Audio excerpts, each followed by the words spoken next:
I lived alone for 3 years after my son disappeared.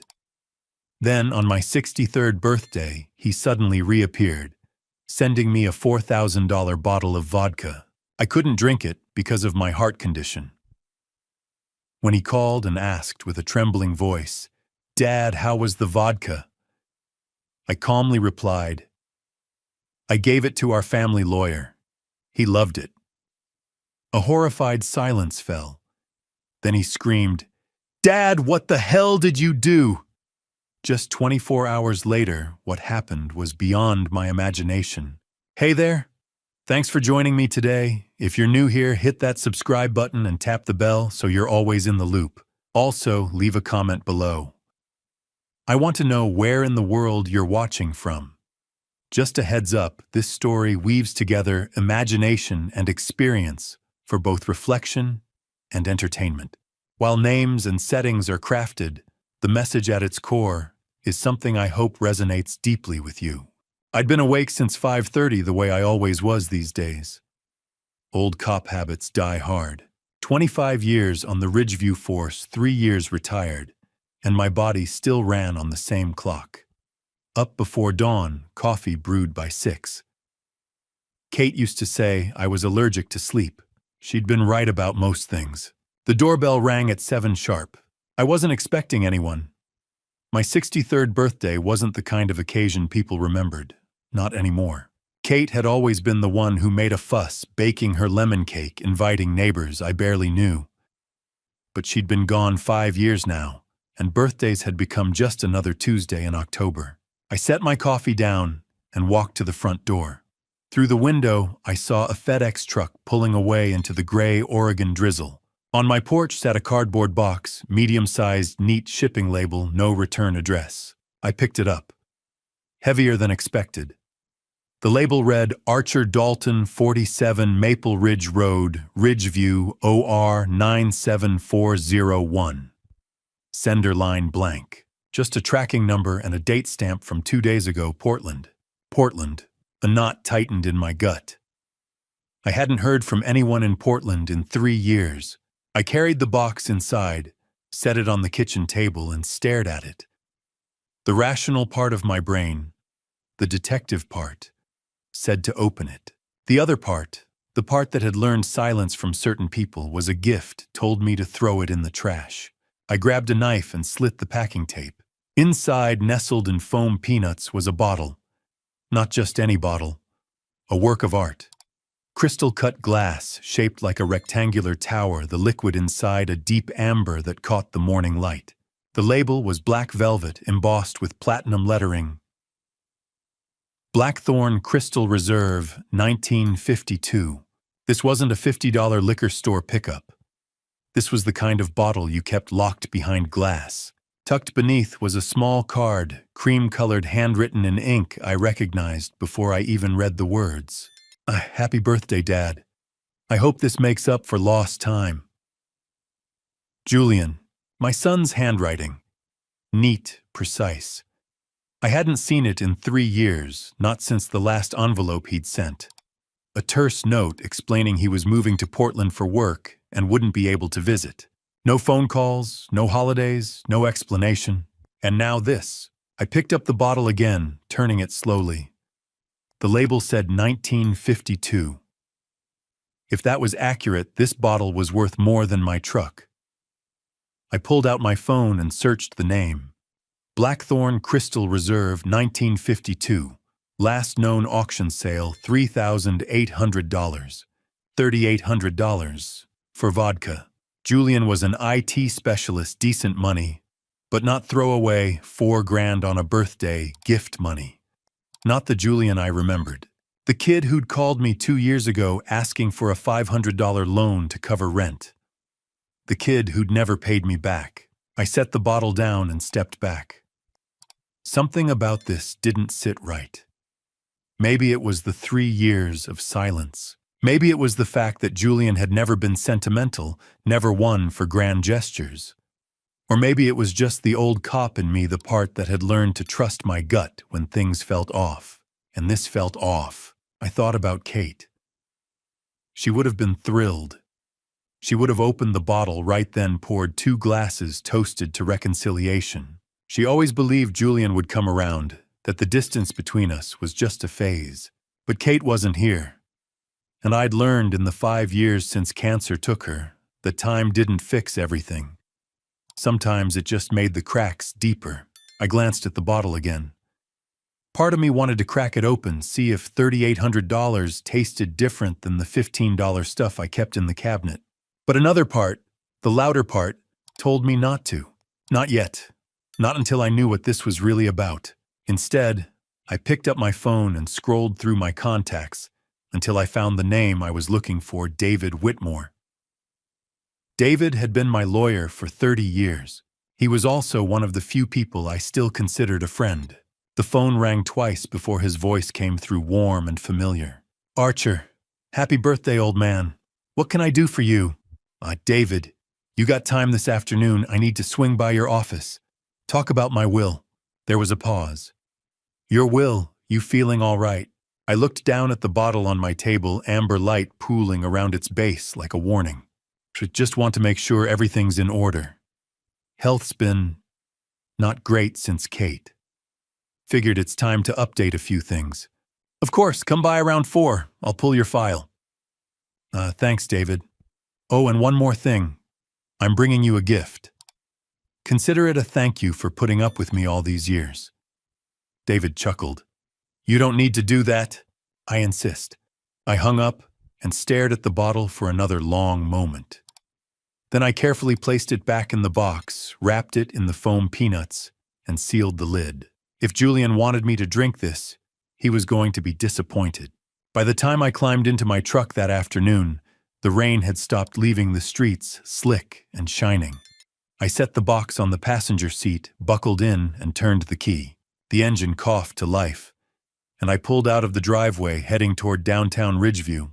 The bottle sat beside me, silent and heavy, a question I wasn't ready to answer.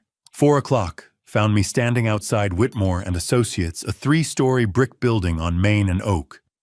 I grabbed the box, locked the truck, and pushed through the front door. David's secretary, Mary, looked up and smiled. "Mr. Dalton, David's expecting you. Go on back." I walked down the narrow hallway to David's office and knocked twice before stepping inside. David stood behind his desk, reading glasses perched on his nose, a file folder open in front of him. He looked up and grinned. "Archer, good to see you. What's in the box?" I set it down on his desk carefully and met his eyes. "Vodka, expensive vodka from my son." David raised an eyebrow. "Julian, I thought you two weren't talking." "We're not. That's why I'm here." David studied me for a long moment, the kind of look he'd perfected over 30 years of lawyering. Patient, measured, waiting for the rest of the story. Then he turned his attention to the box, lifting the lid with careful precision. He pulled out the bottle and I watched his eyebrows climb. Blackthorn Crystal Reserve. He turned it slowly, light, catching on the cut glass edges. "Archer, this is, what, $3,000? $3,800 according to the internet." David let out a low whistle and set the bottle down gently. "And Julian sent you this out of the blue after 3 years. That's what the card said. Happy birthday, hope it makes up for lost time." David leaned back in his chair, fingers steepled under his chin. "What do you think it means?" I shrugged, but the knot in my gut hadn't loosened. "I don't know. That's why I didn't drink it. That's why I'm giving it to you. Archer, consider it a thank you. You've been handling my paperwork for 3 decades. You deserve something nice." David shook his head, smiling. "You're paranoid. I'm careful, there's a difference." He picked up the bottle again, examined the label. "Well, if you insist, Margaret will kill me if she finds out I turned down a $4,000 bottle of vodka." He paused. "You said you wanted to talk about your will." "Yeah, pull the file. I want to make sure everything's current." David nodded and crossed to the tall steel cabinet in the corner, the kind with a combination lock and deadbolt. He spun the dial, pulled the door open, and retrieved a slim manila folder labeled Dalton Archer, Estate. He set it on the desk, opened it, and pulled out a sheaf of papers. My will, the one I'd signed back in 2020, just after Kate's diagnosis. David skimmed the first page, nodding. Estate divided equally between Julian and Emma contingent on your passing. Standard stuff. Anything you want to change? Just want to review it. Make sure it's still accurate. Let me check the system. David turned to his laptop, fingers moving across the keyboard. He pulled up the law firm's case management software. Let's see. Dalton Archer, estate planning. His fingers stopped moving. He leaned closer to the screen, squinting. Huh. What? David frowned, clicked through a few more screens. Then he turned the laptop toward me. On the monitor was a PDF. My will, or something that looked like it. Same header, same language, same format. But the date at the top read August 15th, 2024. And the distribution clause was different. All assets, properties, and holdings to be transferred in full to Julian Castellano. 100%. Not split. Not contingent. Just Julian. I stared at the screen, cold spreading through my chest. I didn't sign that. You didn't come in last month. No. I haven't been here since Kate's funeral arrangements. 4 years ago. David frowned, clicking to another window. There's an email here, October 8th, from archer.dalton.official@gmail.com. Says you updated the will, digitally signed it, electronically, asked me to prepare a hard copy. I don't have a Gmail account. My email's Yahoo. Has been for 20 years. David's frown deepened. He opened another drawer, pulled out a file folder labeled Pending Review. Inside was a printed copy of the same will, the August one, crisp and new. 3 versions, 3 places, all saying the same thing. All wrong?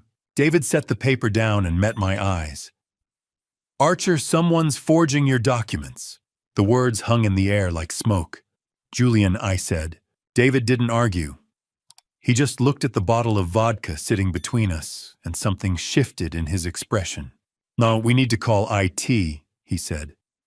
Have them trace the system access check when that file was uploaded. If someone hacked our server... Do it! David reached for his phone, then stopped. Actually, let me have Mary handle it. She's better with the tech stuff. He stood, started toward the door, then paused. You know what, to hell with it. I've had a long day. Let me pour us a drink first, and then we'll get IT on the line. David, Archer, I've been working since 7 this morning. I just found out my system's been compromised. I'm having a drink. He walked to the small bar cart in the corner, grabbed 2 crystal tumblers, and brought them back to the desk. He broke the seal on the blackthorn bottle with a soft crack. The vodka poured smooth and clear. David filled both glasses, slid one toward me. To 30 years of friendship, he said. I didn't pick up the glass. I'm on heart medication. Can't mix it with alcohol. David raised an eyebrow. Since when? Since Kate. Blood pressure's been a mess. Doctor's orders. He shrugged, lifted his glass. More for me, then. He took a sip. Small, maybe an ounce. Then another. Smooth, he said, setting the glass down. Really smooth. No burn at all. I watched him, that knot in my gut twisting tighter. Something about this whole situation felt wrong. The forged will, the email, the $3,800 bottle showing up the same week someone decided to rewrite my estate plan. David picked up his phone. All right. Let me call Mary, have her get IT on this. He dialed, waited. Mary's voice came through tinny and distant. David explained the situation. Compromised system, forged documents, need a trace. Mary said she'd handle it first thing tomorrow morning. David thanked her and hung up. She'll have someone look at it in the morning. IT guy's already gone home. I nodded, but I didn't like the delay. We talked for another 10 minutes. David asked about my health, about managing the house alone. I gave him the same answers I always did. Fine managing. He told me about a case he'd just closed. I listened half-focused, my mind still circling back to that forged will. By the time I stood to leave, the sky outside had faded to dusk. "Thanks for this, David," I said, nodding toward the bottle. "You sure you don't want to take it back?" "I'm sure, enjoy it." David walked me to the door, shook my hand. "I'll let you know what IT finds." I nodded. I drove home, microwaved leftover chili, ate it standing at the counter. I thought about calling my old partner, Frank Miller, but I didn't have anything solid yet, just a bad feeling and a forged document. So I went to bed early, lay there staring at the ceiling. The call came at 9:47 p.m. I was half asleep when my phone lit up, vibrating against the nightstand. I squinted at the screen. Margaret Whitmore. I answered on the second ring. "Margaret." Her voice hit me like a fist. Ragged, breathless, broken. "Archer. Oh God, Archer, it's David. Something's wrong. We're at the hospital. They think he's been—" The word caught in her throat, strangled. Poisoned. I was out of bed before Margaret finished the sentence. My hands found my jeans and the dark keys on the nightstand. The phone stayed pressed to my ear as I moved through the house. Shoes, jacket, wallet. Margaret was still talking, words tumbling over each other. Ambulance, chest pain, racing heart. "I'm on my way," I said and hung up. The drive to Ridgeview General took 15 minutes through rain-slicked roads. My mind ran faster than the engine. David had drunk from that bottle. One glass, maybe two, and now he was in the hospital. Julian had sent that bottle. The pieces didn't fit yet, but the shape was starting to come clear. I pulled into the hospital lot just after 10 and jogged toward the entrance. Fluorescent lights hit me like a slap. Too bright, too sterile. The ER waiting room smelled like antiseptic and burnt coffee. Margaret stood near the nurse's station, arms wrapped around herself, face pale. She saw me and crossed the room. "Archer." Her voice cracked. "They won't tell me anything." "What happened?" "We were watching TV. He said he felt dizzy. Then he grabbed his chest, said his heart was racing. I called 911. "Is he conscious?" "He was, but they took him back an hour ago. A nurse walked by, and I flagged her down." "David Whitmore. Came in about an hour ago. Cardiac issue. Can you tell us anything?" The nurse glanced at her clipboard. "Are you family?" "I'm his wife," Margaret said. "The doctor will update you soon. Right now, Mr. Whitmore is stable, but we're running a full toxicology screen." "A toxicology, huh?" Margaret's voice went thin. "On standard procedure, rapid heart rate, arrhythmia, no prior cardiac history. We have to rule out contamination. Contamination. Not poisoned. Not yet. But close enough." The nurse disappeared through the double doors. Margaret sank into a plastic chair. I stayed standing, watching the ER entrance. That's when I saw the uniform. Officer Patel stepped through the automatic doors, rain beating on his jacket, notebook already in hand. I recognized him. Younger guy, sharp eyes, the kind who didn't miss details. He walked straight to me. "Mr. Dalton." "Officer, I need to ask you a few questions. You saw Mr. Whitmore earlier today, around 4, at his office." Patel flipped open his notebook. "Did you give Mr. Whitmore anything, food, drink?" I kept my voice steady. "I gave him a bottle of vodka. A gift." Patel's pen stopped. "A gift? Expensive bottle. $3,800. Figured he'd earned it after 30 years. Did you drink any?" "No. I'm on heart medication. Can't mix it with alcohol." Patel wrote that down. "And Mr. Whitmore drank from this bottle. He had a glass, maybe 2. Do you still have it?" "No, I left it with him." Patel nodded, closed his notebook. "We'll collect it as evidence. And Mr. Dalton, don't leave town for the next few days." The words landed like a fist. "You think I did this?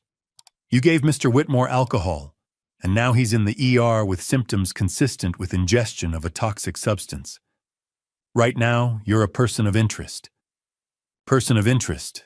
Cop speak for suspect they couldn't arrest yet. I wanted to tell him about Julian, about the forged will, about the bottle that had shown up out of nowhere. but I'd been a cop long enough to know how this looked.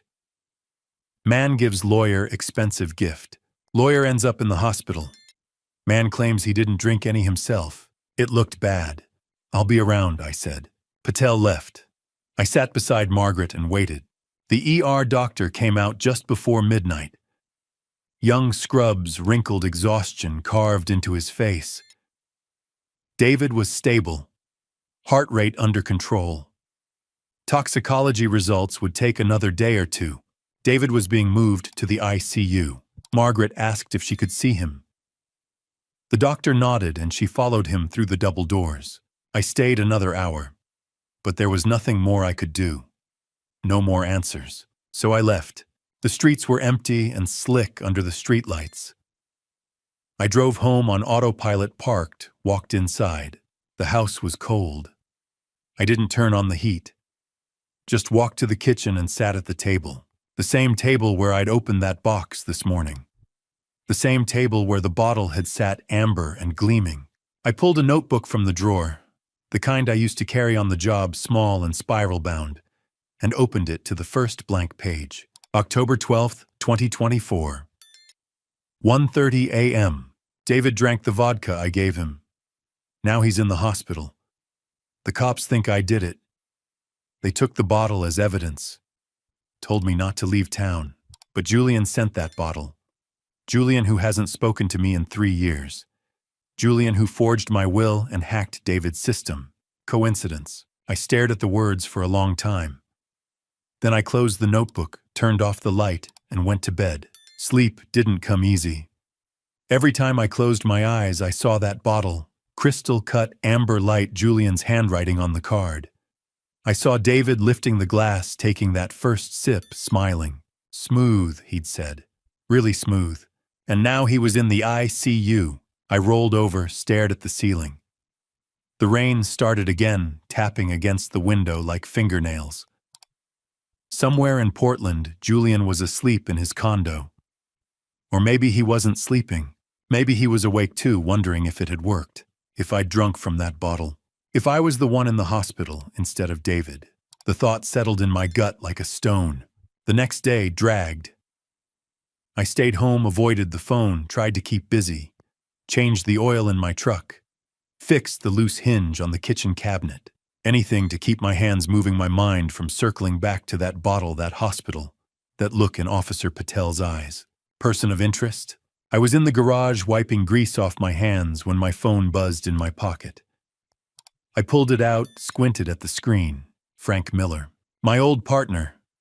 25 years on the force together, retired 3 years before I did. Last I'd heard, he'd taken a job as a detective with the county sheriff's office. We hadn't spoken in months, I answered. Archer. Frank's voice, familiar but not friendly. Not anymore. Frank. We need to talk. I wiped the grease off my hands, grabbed my jacket, and headed downtown. The Ridgeview Police Department sat on the corner of 3rd and Elm, a squat brick building unchanged since I'd walked through its doors as a rookie 40 years ago. The parking lot was half empty when I pulled in. I'd been on the other side of this plenty of times, bringing people in, asking questions, watching them sweat under fluorescent lights. I'd never thought I'd be the one answering for something I didn't do, but here I was. I walked through the front doors. The desk sergeant nodded toward the hallway. Detective Miller's expecting you. 3rd door on the left. The hallway smelled the same. Old coffee floor wax, the faint tang of sweat and stress. I reached the 3rd door, knocked twice, and pushed it open. Frank sat behind a gray metal desk, reading glasses on his nose, a file folder open. He looked up, and for a second, I saw the man I'd worked with for 2 decades. Steady, reliable. But then his expression shifted into something more official. Archer, sit down. I pulled out the chair. The room was small, windowless. A recorder sat on the desk between us, red light already blinking. You're recording this. Standard procedure. You know how it works. I did. Standard procedure meant they were building a case. Frank leaned back. Toxicology came back on the vodka you gave David Whitmore. I waited. Aconitine. Ever heard of it? No. So it's a toxin. Comes from a plant called wolfsbane, one of the most lethal plant-based substances known to man. Causes cardiac arrhythmia, respiratory failure, can stop a heart in under an hour. The words landed heavy, my gut twisted.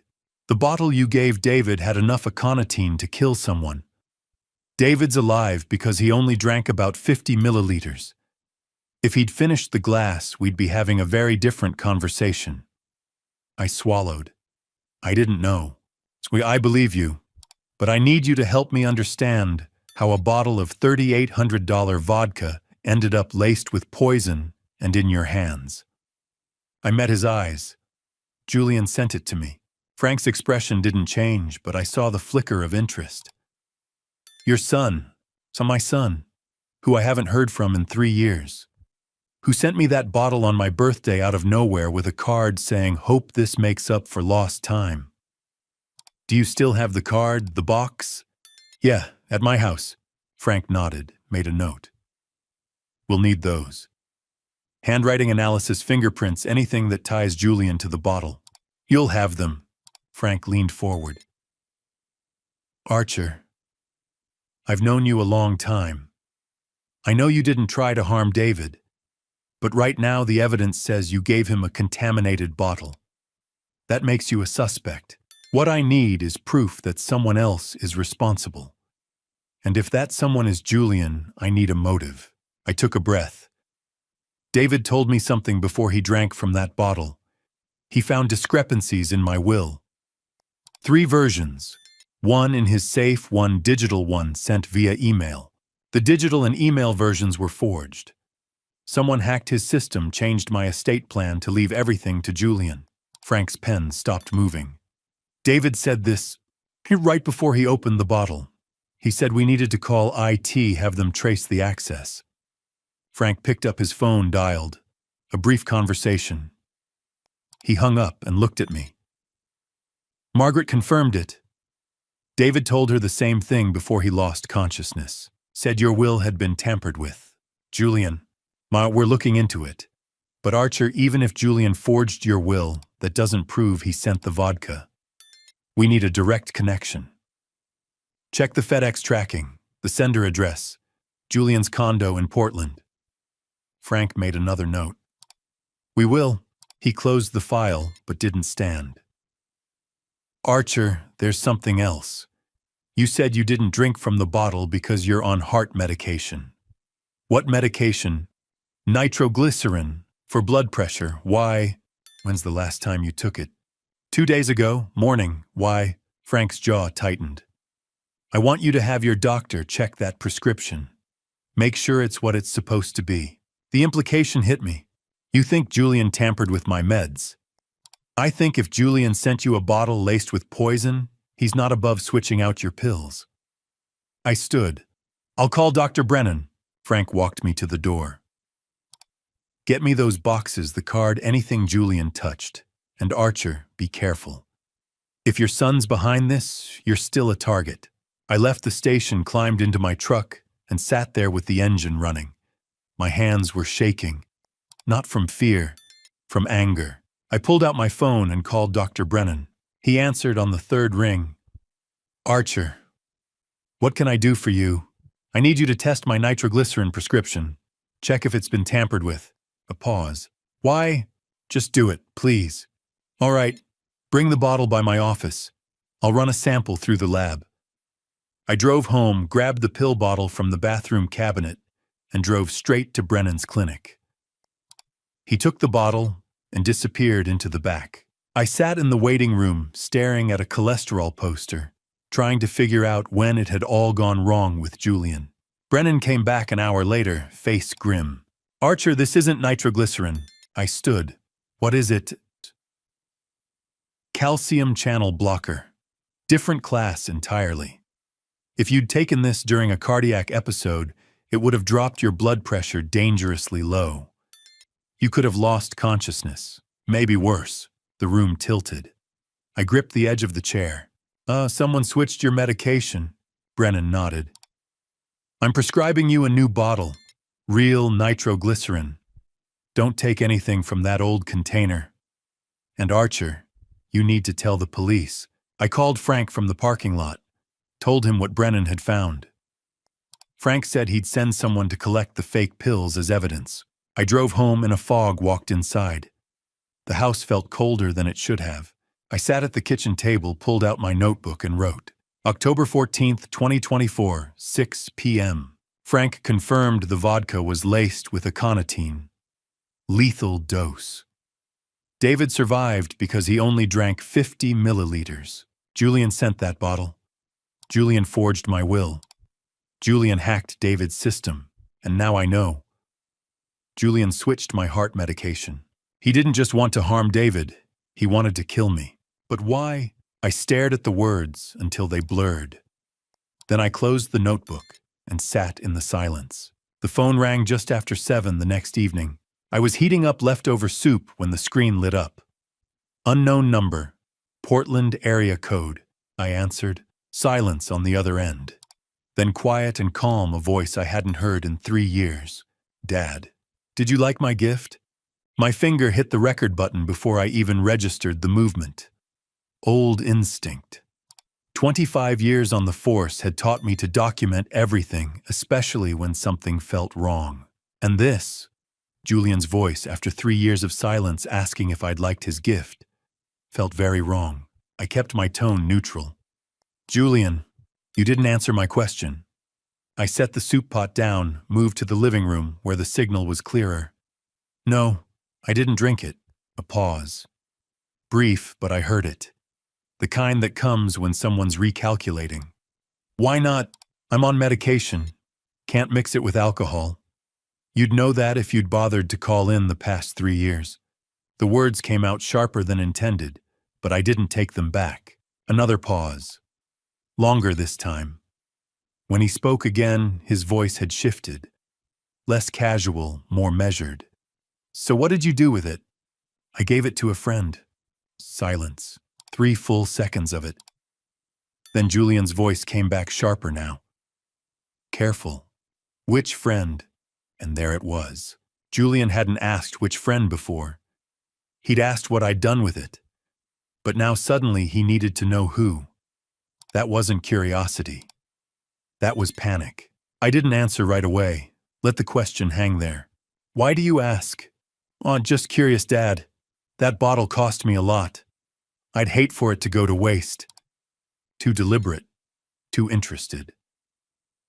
If Julian had really just sent an expensive gift, he wouldn't care where it ended up. But he did care. Which meant he knew. He appreciated it. I said, keeping my voice even. Good. That's good. I hope he enjoyed every drop. The words landed cold. Not warm, not friendly.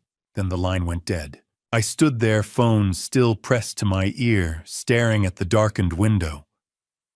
My mind was running at full speed, piecing together what I'd just heard. Julian hadn't asked who the friend was until I said I'd given the bottle away. That pause, those 3 seconds of silence, that had been surprise. Maybe shock, and then the follow-up question, carefully phrased, which friend? Julian knew someone had drunk from that bottle. Maybe he'd seen it in the news. Ridgeview was small enough that a prominent lawyer in the ER would have made the local paper. Or maybe Julian had other ways of knowing. Either way, Julian knew, and he knew it wasn't me. I pulled up Frank Miller's contact and hit dial. He answered on the second ring. Archer, what's wrong? Julian just called. A beat of silence. Your son? Yeah. Asked if I liked the gift. Asked if I'd drunk from the bottle. When I told him I gave it to a friend, he went quiet for 3 seconds. Then he asked which friend. What did you tell him? Nothing. But Frank, he knows. He knows someone drank from it, and he knows it wasn't me. Did you record the call? Every word. Send it to me right now. I hung up, pulled up the recording file, attached it to an email, and hit send. Then I set the phone down on the counter and stood there, hands flat against the cold tile, breathing slow and steady. Julian had called. After 3 years of silence, after sending poison, after forging my will and hacking David's law firm, Julian had called to check if his plan had worked. And when he found out it hadn't, When he realized I was still alive, he'd wanted to know who'd taken my place. This wasn't over. I moved through the house methodically, checking every window latch, every door lock. Everything was secure. But secure didn't mean safe. I needed to know if someone tried to get in. In the garage, I found an old spool of black thread tucked in Kate's sewing kit. Thin, strong. I cut a piece about 2 feet long, carried it to the front door, and stretched it across the threshold at ankle height. I tied one end to the doorknob, pulled it taut, and tied the other end to the coat rack just inside the entryway. Tight enough to hold tension, loose enough to snap if someone pushed the door open even an inch. Old detective trick. Simple, effective. Then I grabbed the security camera I'd bought 2 years ago and never installed. Motion activated, but I'd never even put batteries in it. But it looked real enough from a distance. Black casing, little red light lens pointed outward. I peeled off the backing and stuck it in the corner of the porch overhang angled toward the driveway. If someone came looking, they'd see it. And they'd think I was watching. By the time I finished, the sun had set completely. The street was dark except for the glow of the street light 2 houses down. I stood on my porch, scanning the shadows between the trees, looking for movement. Nothing. I went inside, locked the door, and made coffee I didn't really want. Sat at the kitchen table. The facts were clear enough. Julian had sent poison. Julian had called to see if it worked. Julian knew it hadn't. And sooner or later, Julian would try again. I finished the coffee, rinsed the cup, and went to bed. Sleep didn't come easy. Every creak of the house settling, every branch scraping against the siding, pulled me halfway back to waking. I kept my phone on the nightstand, volume up one ear, always listening for the sound of a door opening, the snap of thread breaking, footsteps crossing my living room floor. But nothing came. When dawn broke gray and cold through my window, I was already awake. I swung my legs out of bed, pulled on jeans and a sweatshirt, and padded barefoot down the hallway to the front door. The thread was gone, not just broken, gone. Snapped clean in the middle, both ends dangling loose.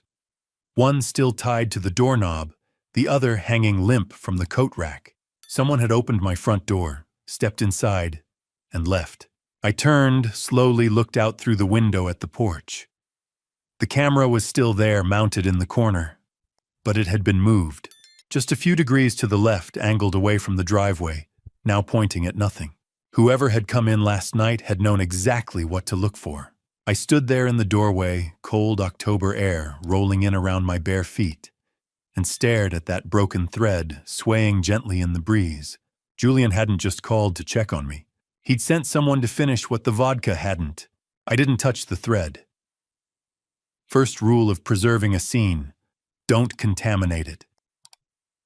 I backed away from the doorway, grabbed my phone, and dialed Frank Miller. He answered on the third ring, voice thick with sleep. Archer, it's 6 in the morning. Someone broke into my house last night. A pause. I heard him sit up. You sure? I set a tripwire. Black thread across the doorframe. It snapped clean. And the camera I mounted on the porch. It's been moved. Angled away from the driveway now. You heard? No. Whoever it was came in and left. Didn't take anything. Just wanted me to know they could. I'll be there in 2 hours. Don't touch anything. I know the drill. I hung up and stood in the hallway, scanning the living room. Everything looked the same. Couch cushions undisturbed. TV remote on the coffee table. Kate's quilt folded over the armchair. Nothing missing, nothing out of place. But someone had been here, walking through my house while I slept. I moved through each room, slowly checking. Kitchen, clean. Bathroom, towel hanging where I'd left it. Bedroom, bed unmade, closet door half open. Garage. Truck keys on the hook toolbox undisturbed. Whoever had come in hadn't been looking to steal. They'd been checking to see if I was home, or sending a message, we can reach you whenever we want. I crouched by the front door, examined the lock. No scratches. No signs of forced entry. Which meant either they'd picked it, not hard with a lock this old, or they had a key. That thought settled cold in my gut. I made coffee, strong black. Sat at the kitchen table and waited, watching the clock crawl toward 8. Frank's unmarked sedan crunched into my driveway just after 8. I met him at the door, stepped aside so he could see the dangling thread. He knelt, pulled a small flashlight from his jacket, and swept the beam across the threshold. No footprints. Ground's too dry. Camera, show me. We stepped onto the porch. Frank examined the adhesive mount, the angle of the lens. Moved deliberately. This wasn't some kid. Whoever did this knew what they were looking for. Professional or experienced. Could be Julian hired someone. Could be Julian himself, though I doubt it. He's not the hands-on type. Frank straightened, looked at me. You sent me that recording. Julian's call. Yeah. I've listened to it 3 times. That pause when you said you gave the bottle to a friend. That's not curiosity, Archer. That's panic. I know. And the follow-up. Which friend? Julian's trying to figure out if his plan worked. Frank pulled a file folder from his car, flipped it open. Inside was the birthday card Julian had sent, sealed in a plastic evidence bag, next to a photocopy of an old tax return with Julian's signature. Forensic document examiner compared the handwriting. 97% match. Same slant, same pressure, same loops. Julian wrote that card. Relief washed over me. Now it was documented. Official. David woke up yesterday afternoon. Frank continued. Talked to Margaret, then talked to us. Confirmed everything. You gave him the vodka as a gift. You two were discussing your will. He drank from the bottle you left before he collapsed. He remembers the conversation about the forged documents, too. So I'm clear. Officially, yes. We're building a case against Julian. Attempted harm, fraud, computer crimes, identity theft. IT forensics is going through David's law firm server. Early results show unauthorized remote access from an IP address in Portland, logged through an old employee account that should have been deactivated months ago. Julian, we're tracing the IP to a physical address. Should have it by end of day. Frank closed the folder. Archer, I'm putting a patrol unit on your street. Just drive-bys twice a night. And do me a favor. Upgrade your security. That thread's clever, but it's not going to stop anyone who's determined. Get a real alarm system. Change your locks. Already planning on it. Frank left just before 10, taking the broken thread, the birthday card, the FedEx box, and the bottle of fake medication. I watched his sedan disappear, then went inside and locked the door. First stop, hardware store. I bought a basic alarm system. Motion sensors, door and window contacts, a control panel with a keypad. $50 self-install. Nothing fancy, but loud. Also grabbed new deadbolts and reinforced strike plates. By the time I got home, it was almost noon. I spent the next 3 hours installing everything. Sensors on both doors. Motion detector in the hallway.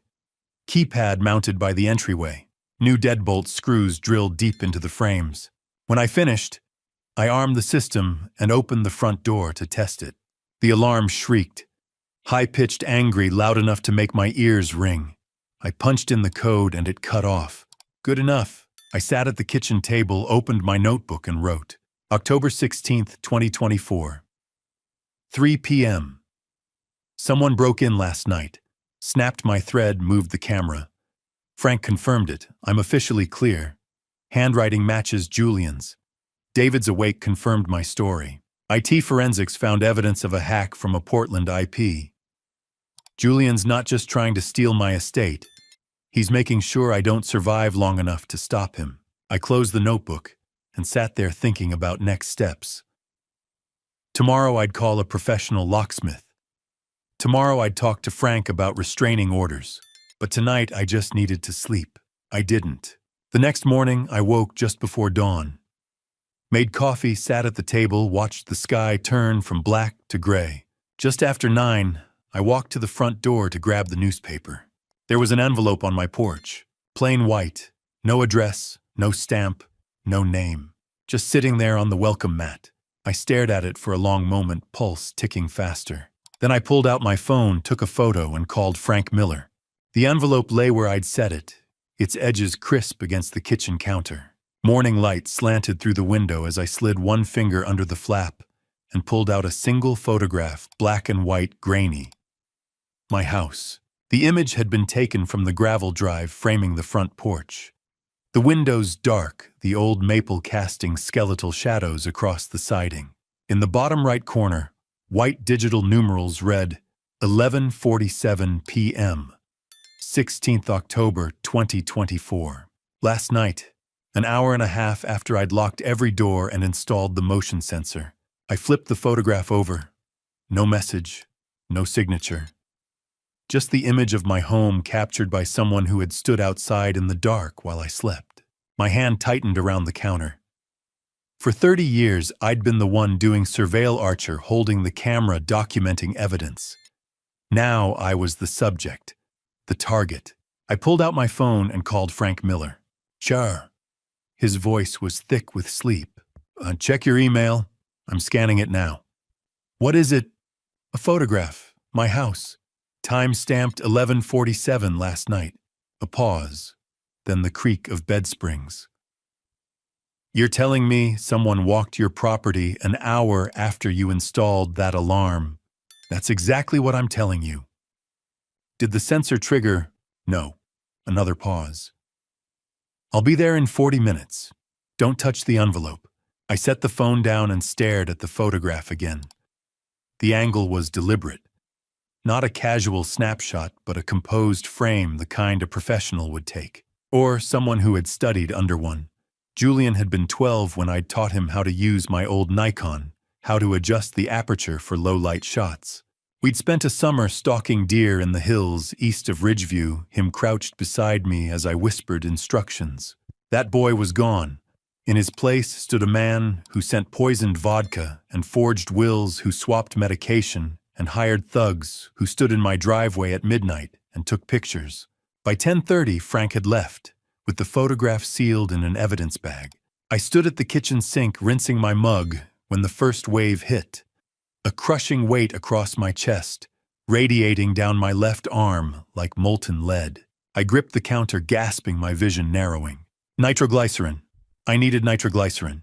My jacket hung by the door. I staggered toward it, each step an effort, my lungs refusing to draw a full breath. My fingers fumbled in the pocket, closed around the small brown bottle, twisted the cap, then stopped. Dr. Brennan's voice echoed in my head. "The pills in your original bottle were fake. If you'd taken one during an episode." I set the bottle on the counter, pulled my phone from my other pocket with shaking hands, and dialed. "Dr. Brennan, it's Archer Dalton. I need help." "Archer, what's wrong?" "Chest pain. Bad. Can't take the pills." "They might be." Don't take anything. I'm on my way. Sit down and stay on the line." I lowered myself into the kitchen chair, phone pressed to my ear, and focused on breathing. In, out, in, out. The pain clawed at my ribs, each beat of my heart a hammer blow. "Still there, Archer?" "Yeah. Good. I'm turning onto your street now." Dr. Brennan arrived at 11, black medical bag in hand, his graying hair disheveled. He knelt beside my chair, pressed 2 fingers to my wrist, counted silently. My pulse is elevated but steady. "Here." He handed me a small white tablet and a glass of water. "This is sublingual nitroglycerin. I pulled it fresh from the hospital pharmacy an hour ago. Put it under your tongue." I obeyed. The tablet tasted bitter, and within seconds the vice around my chest began to ease. I drew a full breath, then another. "Better." I nodded, unable to speak. He pulled a chair opposite me and set a clear plastic evidence bag on the table. Inside lay the brown prescription bottle I'd carried for 3 months. "Lab confirmed it yesterday," he said quietly. "Amlodipine, a calcium channel blocker. If you'd taken one of these during acute angina, your blood pressure would have dropped so fast, your brain wouldn't have gotten enough oxygen. You'd have lost consciousness in under 2 minutes. At your age, with your history, he didn't finish. He didn't have to. Who would swap my medication? I asked, though I already knew. Someone with access to your house. Someone who knows you have a heart condition. Someone who wanted it to look like natural causes. Julian, Dr. Brennan wrote a prescription for a fresh 90-day supply, showed me the tamper-proof seal on the new bottle, and made me promise to call 911 if the pain returned. After he left, I sat at the kitchen table and opened my journal. October 17th, 2024, 11:45 a.m. This morning, I received a photograph of my house time-stamped 11:47 p.m. last night. At 10:30, I had a severe angina attack. I reached for my nitroglycerin, but remembered Dr. Brennan's warning. The lab report is clear the original pills were amlodipine, not nitroglycerin. If I had taken one during the attack, I might not have survived. Julian planned every step: the poisoned vodka, the forged will, the swapped medication. He is trying to make sure I do not live long enough to stop him. I closed the notebook, poured a second glass of water, and tried to convince myself the new locks and alarm system would be enough. At 2:34 in the morning, I woke to the sound of footsteps. Not outside, inside, slow, deliberate. Moving through the living room toward the hallway where my bedroom door stood half open, I lay frozen beneath the quilt, listening. The alarm remained silent. No beep. No siren. Nothing. I reached for my phone on the nightstand. The footsteps stopped. A shadow passed beneath the narrow gap at the bottom of my bedroom door. Then a voice, low and unfamiliar, spoke from the other side. "Mr. Dalton, we need to talk." I kept my service revolver in the nightstand drawer, a Smith & Wesson Model 10 I'd carried for 23 years on the force. My fingers found the grip in the dark, cool steel against my palm, and I eased out of bed without making a sound. Kate's quilt slid off my shoulders as I moved toward the door, each step deliberate, the floorboards silent beneath my bare feet. The voice had come from downstairs. Calm. Patient. Not the frantic urgency of a burglar caught mid-act, but the measured tone of someone who had all the time in the world. I edged into the hallway, back pressed against the wall, revolver raised. The glow from the kitchen nightlight spilled across the hardwood. I descended slowly, keeping to the outside edge of each step, my breath shallow and controlled. At the bottom, I paused, listening. The living room lay to my left, dark, except for moonlight through the windows. A silhouette sat motionless on the sofa, hands resting on his knees, posture relaxed. I reached around the corner and flipped the light switch. The man on my couch didn't flinch. He was in his mid-40s, compact and muscular, dressed in a black leather jacket and dark jeans. His hair was slicked back, graying at the temples. He raised both hands slowly, palms open. "Easy, detective," he said, his voice carrying a faint Brooklyn accent. "I'm not here to hurt you. This is a professional courtesy." I kept the revolver trained on his chest. "Who are you?" "Vincent Russo. People call me Vinny." He tilted his head toward the coffee table. "Mind if I lower my hands? My shoulders aren't what they used to be." "I keep them where they are." He nodded, unbothered. "Fair enough. You want to know why I'm sitting in your living room at 2:30 in the morning. So here's the short version. Your son owes my employers $300,000. The number hit me like a punch. What? Gambling debts. Poker mostly. Some sports betting. Julian's been playing at a private club in Portland for the past 18 months. He's good. I'll give him that. But not good enough. By June, he was in the hole for $250. By August, $300 even. I lowered the revolver an inch, my mind racing. Julian. Gambling. $300,000. What does that have to do with me? Vinny's expression didn't change. Your son offered collateral. A life insurance policy. $500,000, beneficiary Julian Castellano. The policy pays out when you pass. Julian told my employers you were in poor health, that it wouldn't be long. They agreed to extend his deadline. The room tilted. I gripped the door frame with my free hand. You're telling me Julian used my life insurance to cover his debts? So that's exactly what I'm telling you. And when you didn't cooperate by dying on schedule, Julian decided to help things along. The vodka, the fake heart medication, the forged will. Vinny shrugged. It's not my style for what it's worth. Too messy. But desperate men do desperate things. I stared at him, trying to process the words. My son, my own son, had bet on my death. Why are you here? I asked finally. Because I'm done with your son's mess. Vinny lowered his hands, slowly resting them on his knees. I don't touch cops. Never have, never will. That's an old rule, and I don't break old rules. When I found out you were Ridgeview PD, I told my employers I was out. They weren't happy, but they know better than to push. He reached into his jacket pocket, slowly, deliberately, and pulled out a business card, setting it on the coffee table. You're going to need proof. Names, dates, transactions.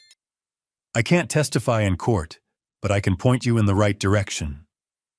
Julian signed documents. He made calls. It's all there if you know where to look. Why would you help me? Vinny stood his movements unhurried and gestured toward the front door. Because Julian's plan put me in a bad position. I don't like bad positions. And because you remind me of my old man. Retired cop, heart condition, too stubborn to quit. He deserved better than what he got. So do you. He walked toward the hallway, pausing at the threshold. One more thing. You're probably wondering why your fancy alarm didn't go off. I glanced at the motion sensor above the door. It's green LED dark. I cut the external power line before I came in, Vinny said. Took about 30 seconds with wire cutters. Then I used a signal jammer, $200 on eBay. Your $50 system's a toy detective. If you want real security, call a professional. He moved toward the kitchen and the rear window that faced the woods. I followed, keeping the revolver at my side. At the window, he paused, pointing to the glass. Glass cutter, he explained.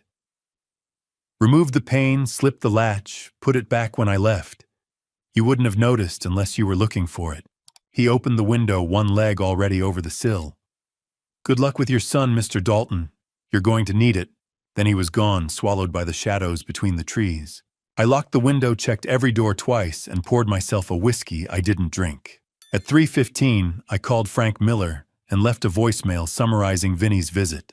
At 4, I sat at the kitchen table and added another entry to my journal, my handwriting shaky from adrenaline and exhaustion. October 18th, 2024, 4 a.m. Vincent Russo, connected to organized crime, broke into my house tonight. He explained that Julian owes $300,000 in gambling debts and used my $500,000 life insurance policy as collateral. Julian's motive is now clear. He needs me gone to collect the insurance and pay his debts. I closed the notebook and watched the sky turn from black to gray. At 6:30, Frank called back, his voice tight with controlled fury. By 7, he was at my door with 2 uniformed officers and a forensic kit. By noon, we had a warrant. 2 days later, on the 20th of October, I was sitting in my study reviewing bank statements Frank had subpoenaed when my phone buzzed. A video call. Emma's name appeared on the screen, and I felt my chest tighten. But this time it was relief, not pain. I answered, and my granddaughter's face filled the screen, her blonde hair pulled back in a ponytail, her blue eyes bright. Grandpa, you answered. Her face filled the screen, bright and unguarded, the way only a 10-year-old's can be.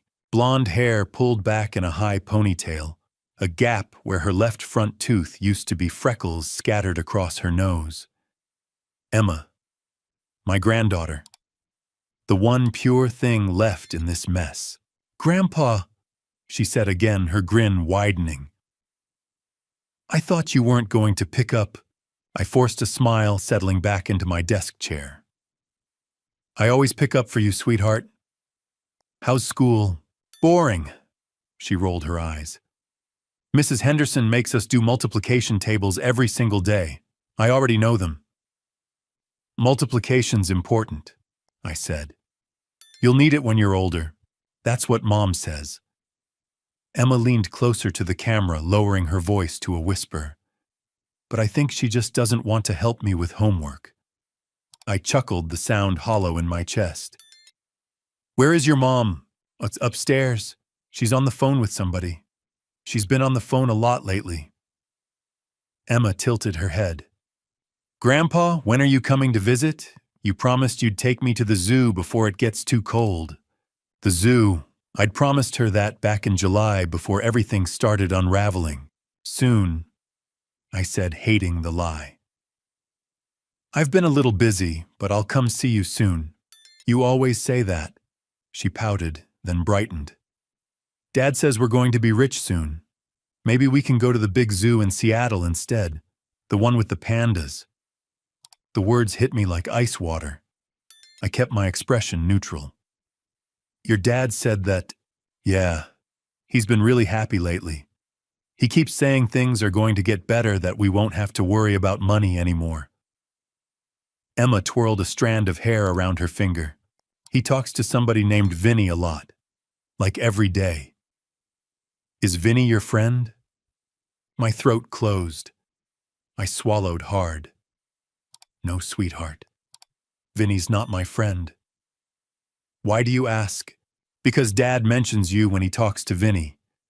He locks himself in his office and talks really quiet, but I heard him say your name once. And something about insurance. She wrinkled her nose. What's insurance? I closed my eyes for a breath, trying to steady the roar in my ears. Insurance it's something grown-ups have to make sure their families are taken care of. It's complicated. Oh, she shrugged, already losing interest. Dad says a lot of complicated stuff lately. Mom gets mad at him sometimes. I heard them fighting last week. About what? Emma hesitated, glancing over her shoulder.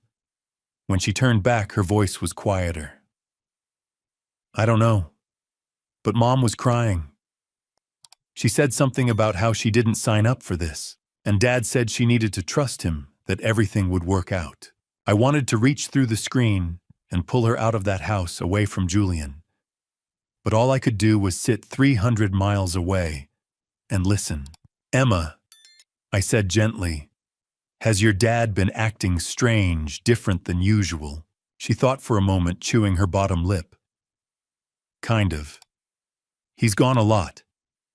And when he's home, he's always on his phone or in his office. He used to play board games with me on Saturdays, but he hasn't done that in forever. Her eyes brightened. But he bought me a new iPad last month. He said it was an early birthday present. An early birthday present. Paid for with borrowed money, or money he expected to collect once I was gone. That's nice of him, I managed. Yeah, Emma leaned back. Grandpa, can I tell you a secret? Of course. And Dad told me not to talk to you about the Vinny stuff. He said it was private, and I shouldn't mention it if you called. She bit her lip, looking guilty. But I miss you. And I don't think secrets are good.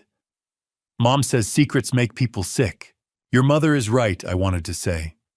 Secrets rot from the inside out. Instead, I said, I miss you too, sweetheart. And you can always talk to me about anything, okay? No matter what your dad says. She nodded, her smile returning. Okay, we talked for another few minutes. About her friends at school, about the book she was reading, about the stray cat in their backyard. I let her chatter fill the silence. When Sarah called her name from upstairs, Emma waved at the camera. I have to go. Love you, Grandpa. Love you too, Emma. The screen went dark. I sat motionless for a long time, staring at the blank tablet. Dad says we're going to be rich soon. He talks to somebody named Vinny a lot. He mentions you. Julian hadn't just planned my death. He'd talked about it openly enough that a 10-year-old had picked up fragments. He'd locked himself in his office and made calls to Vinny Russo. while his daughter played in the next room negotiating the terms of his father's life insurance. I opened my journal and began to write. October 20th, 2024, 5 o'clock p.m. Emma called today. She mentioned that Julian has been telling her we're going to be rich soon, and that he frequently speaks with someone named Vinny. She overheard him mention my name and the word insurance. Julian has instructed Emma not to discuss this with me. Sarah has been arguing with Julian. Emma heard her mother crying last week. My son is using his own daughter as cover while he plans my elimination. I closed the notebook and called Frank Miller. He answered on the second ring. Archer, what is it? So I just talked to Emma. Julian's been on the phone with Vinny Russo regularly. He's told Emma they're going to be rich soon, and she overheard him mention my name and life insurance.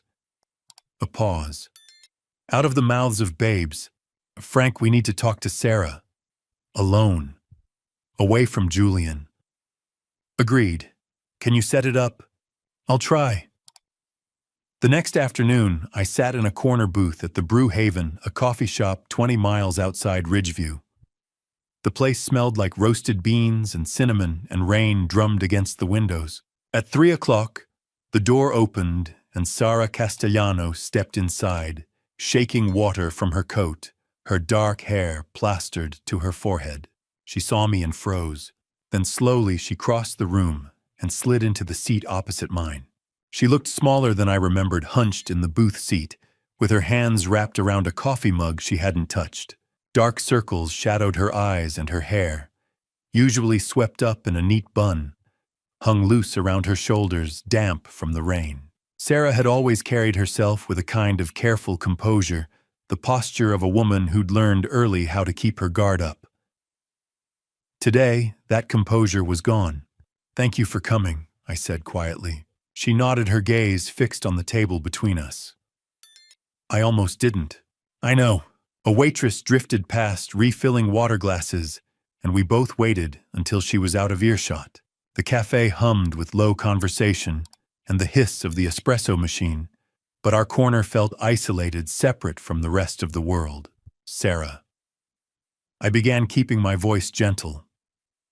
Emma called me 2 days ago. She told me some things. Things I don't think she understood. Sarah's jaw tightened. What did she say? How that Julian's been telling her you're all going to be rich soon. That he talks to someone named Vinny regularly. That she overheard him mention my name and life insurance. Her eyes closed. When she opened them again, they were wet. I told him to stop.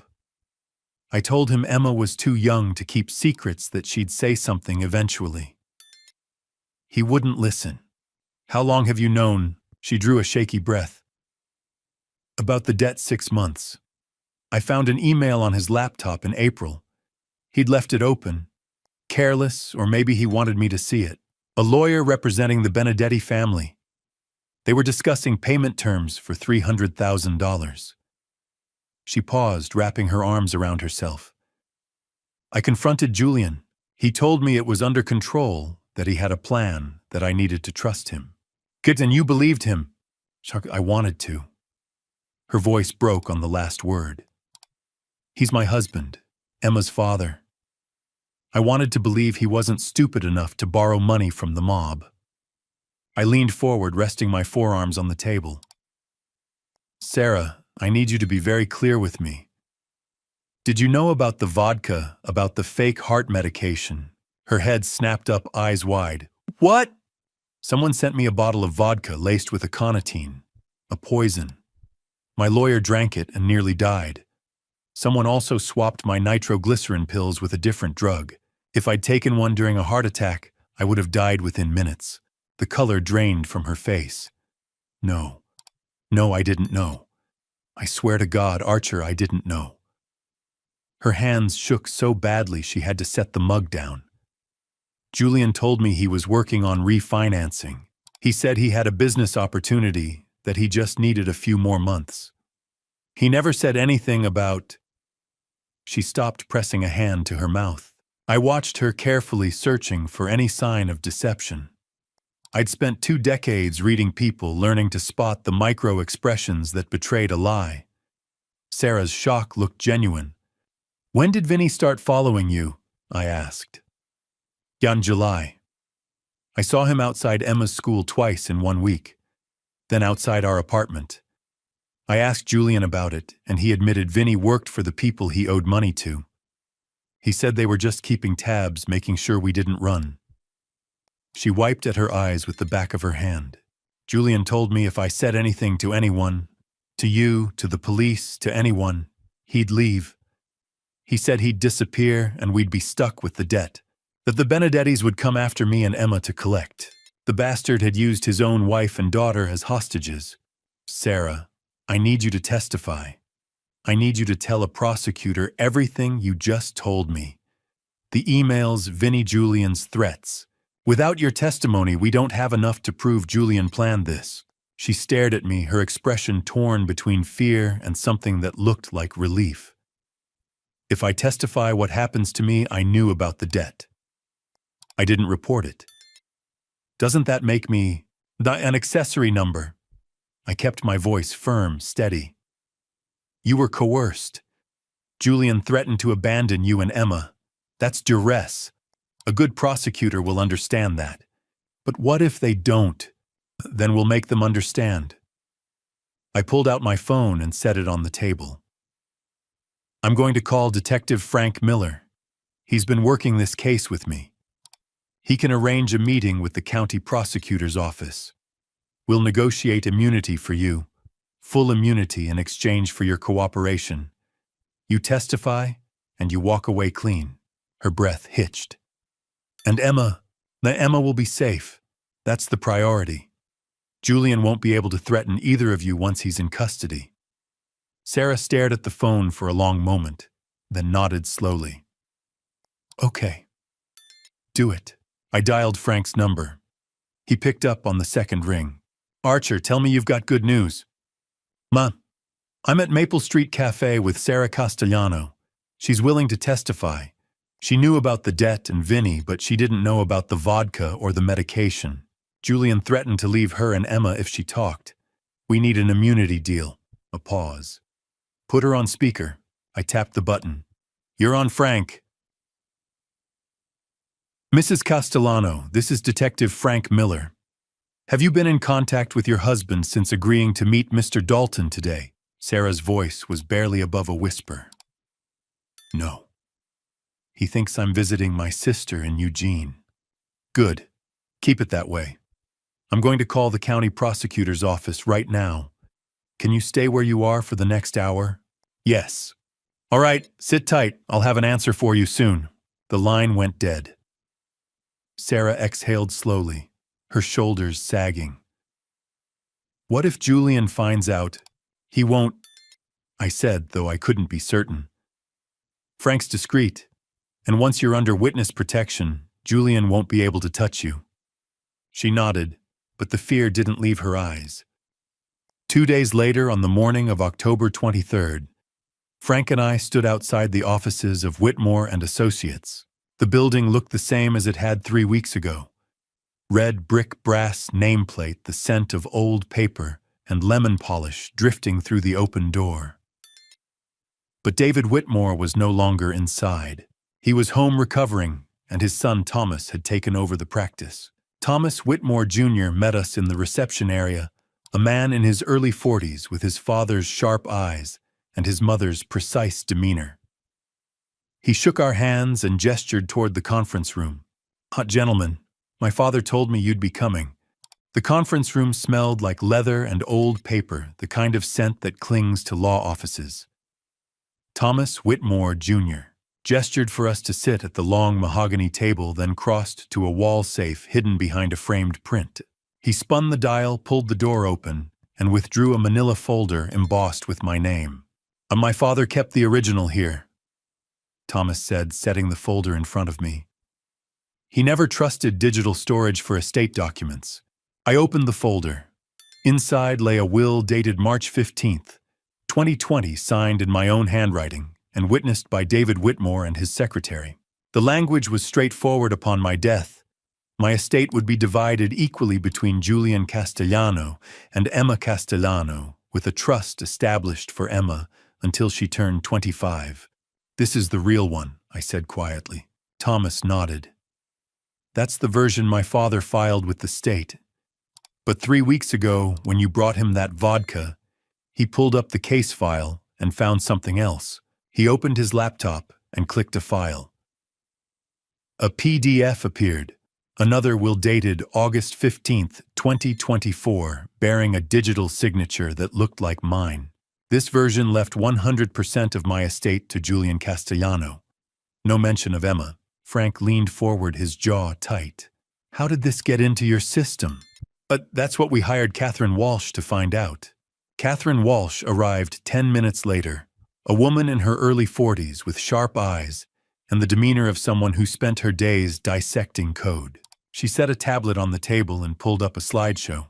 Good gentlemen, she began, your son executed a 3-layer attack on Whitmore and Associates system.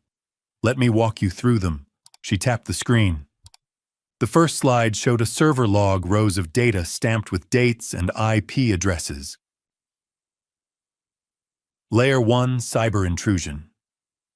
On August 15th at 2:34 a.m., someone accessed the firm's cloud server using credentials belonging to a former paralegal. The access originated from IP address 198.51.100.42, which traces to Unit 407 at the Laurelhurst Towers in Portland. My breath caught. Julian's apartment. The intruder navigated directly to your case file, deleted the original will dated March 2020, and uploaded a forged PDF dated August 2024. Total time in the system under 2 minutes. Frank made a note. Clean. Professional. Catherine nodded. Very. But they made one mistake. Server logs capture metadata. We traced the IP through 3 proxy layers back to the Laurelhurst address. Ridgeview PD confirmed the lease is under Julian Castellano's name. She swiped to the next slide, a grainy photograph of a hallway, time-stamped September 12th, 2024, 11:55 p.m. Layer 2, physical intrusion. This is footage from a backup security camera. At 11:55 p.m. on September 12th, a man approximately 5 feet 10 inches tall entered the office. He wore a hoodie and gloves, but his build matches a male in his mid to late 30s. She zoomed in. The figure moved with purpose, heading straight for David Whitmore's office. He was inside for 8 minutes. The next morning, Mary Baker found a printed copy of the forged August will in the pending files tray on her desk. The paper stock matched the firm's letterhead. Mary assumed Mr. Whitmore had printed it himself and filed it accordingly. Thomas interjected. My father never printed that will. He didn't even know it existed until you brought him the vodka, and he cross-checked the files. Catherine swiped again. The third slide showed an email header, lines of code across the screen. Layer 3, social engineering. On October 8th at 9:20 a.m., Mr. Whitmore received an email from archer.dalton.official@gmail.com. The subject line read, Updated will, please review. The body was brief, asking him to update his records and signed with your name. She looked at me. You don't use Gmail, do you, Mr. Dalton? No. I've had the same Yahoo account for 15 years. So it's exactly. The email was spoofed. When we examined the headers, the originating IP was once again 198.51.100.42. Julian's apartment. Frank exhaled slowly. 3 layers. Cyber, physical, social. Correct, Catherine said. Each layer reinforced the others. If the digital forgery was discovered, the printed copy provided corroboration. If someone questioned the printed copy, the email created a false paper trail. This wasn't opportunistic, detective.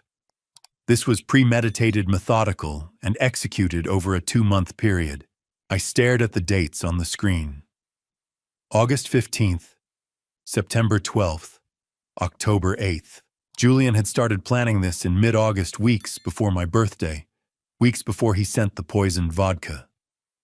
He'd built redundancies, anticipated obstacles, covered every angle. My son had studied how to erase me. Frank stood gathering the forensic reports. Thomas, I need certified copies of everything. The original, the server logs, the security footage, the email headers. I'll forward them to the prosecutor's office today. Thomas nodded. I'll have them ready within the hour. Frank turned to me. Archer, we've got him. The IP traced the physical evidence, Sarah's testimony, Vinny's information. It's enough for an arrest warrant. I'll call Judge Holloway this afternoon. I couldn't speak. I could only nod. The following night, I sat alone in my study, the house dark except for the lamp on my desk. Rain tapped against the windows. I opened my journal to a blank page and began to write. October 24th, 2024, 11 p.m. Today, I learned the full extent of Julian's plan. He hacked the law firm's server on August 15th, deleted my real will, and uploaded a forgery. On September 12th, he broke into the office and planted a printed copy. On October 8th, he sent a fake email to David posing as me. 3 layers. 3 separate crimes, all designed to ensure that when I died, when he succeeded in poisoning me, there would be no question about who inherited my estate. Frank says we have enough for an arrest warrant. Tomorrow or the day after, Julian will be taken into custody. I should feel relief. Instead, I feel hollow. I closed the notebook and stared at the rain. The rain had softened to a whisper against the windows, and the house felt too quiet. I sat at the kitchen table under the yellow glow of the overhead lamp, my journal open in front of me, the pen heavy in my hand. Outside, the maples swayed their branches, scraping the siding. I turned to a blank page and began to write. October 24th, 2024, 11:10 p.m. Tomorrow morning, Frank will execute an arrest warrant for Julian Castellano. Before that happens, I need to set down everything that led us here. Not for the court, Frank and Catherine have compiled that evidence, but for myself. So I can understand how my son became someone I no longer recognize. The timeline. October 12th. I received a bottle of vodka Blackthorn Crystal Reserve 1952 valued at $3,800 via FedEx from Julian. A handwritten birthday card was enclosed. I did not drink it. Instead, I gave it to David Whitmore during a meeting to discuss my will. October 12th, 9:47 p.m.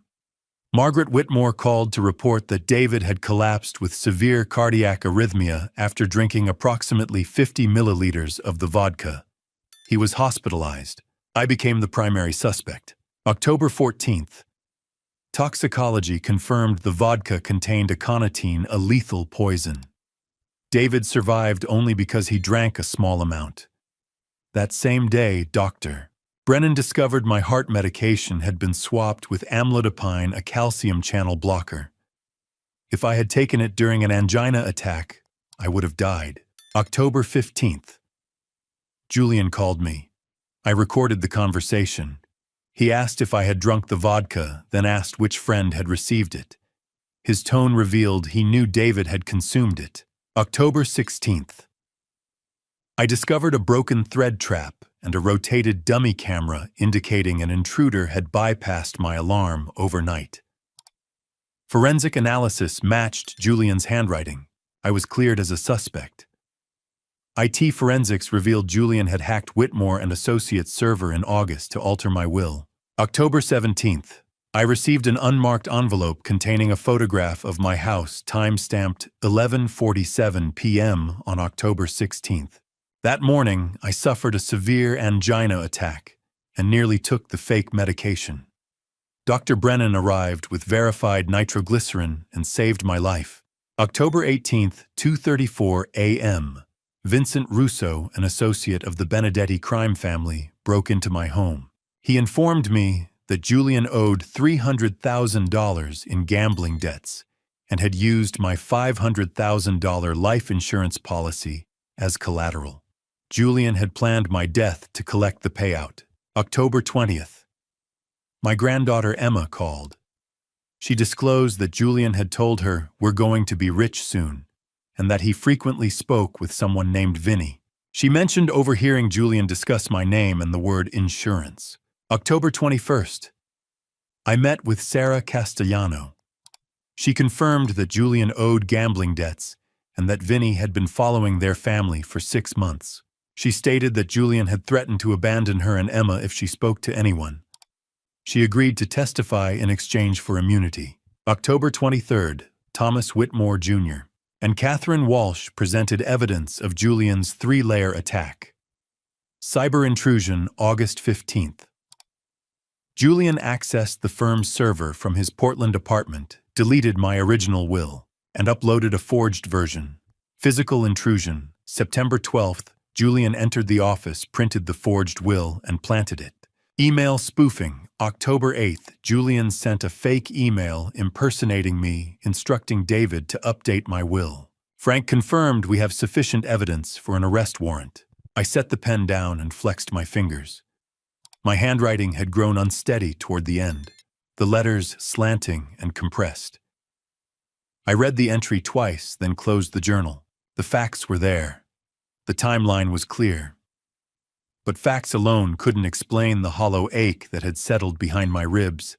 I stood and crossed to the cabinet beside the refrigerator, where Kate used to keep photo albums. My fingers found the spine of the oldest album. I pulled it out and flipped through until I found the photograph I was looking for. Julian at 8 years old, standing beside a creek with a fishing rod in his hands. His hair stuck up in all directions, still damp from the water, and his grin was gap-toothed and wide. I stood beside him, one hand on his shoulder, both of us holding up a trout we'd caught together. Kate had taken the photo on a Saturday morning in June, back when weekends meant pancakes and fishing trips and bedtime stories.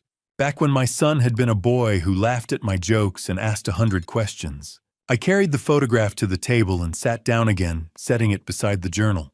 For 10 minutes, I stared at that image at the child Julian had been, trying to reconcile him with the man who had sent poisoned vodka and hacked legal documents and wagered his father's life to pay off gambling debts. I couldn't. Finally, I picked up the photograph and held it close as if Kate might somehow see it too. I'm sorry I couldn't save him. I whispered to her memory, to the woman who had loved Julian unconditionally. But I have to stop him. If I don't, Emma won't be safe. No one will. The photograph offered no answer. I set it down gently face up and reached for my phone. Frank answered on the first ring. Archer. Not tomorrow morning, I said. Let's finish this. A pause. You sure? I'm sure. All right. SWAT team assembles at 0500. We move at 0630. You want to be there? I closed my eyes. Yes. I'll pick you up at 0600. Thank you, Frank. Get some sleep, Archer. I hung up and sat in the stillness, listening to the rain.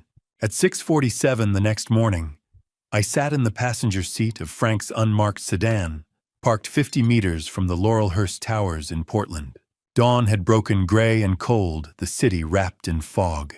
Ahead of us, 2 black SWAT vans idled at the curb, their engines rumbling low. Officers in tactical gear moved with silent efficiency, checking radios, adjusting vests, loading breaching tools.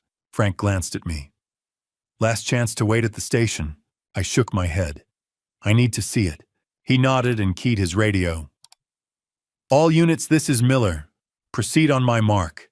3, 2, 1. Execute. The van's doors flew open.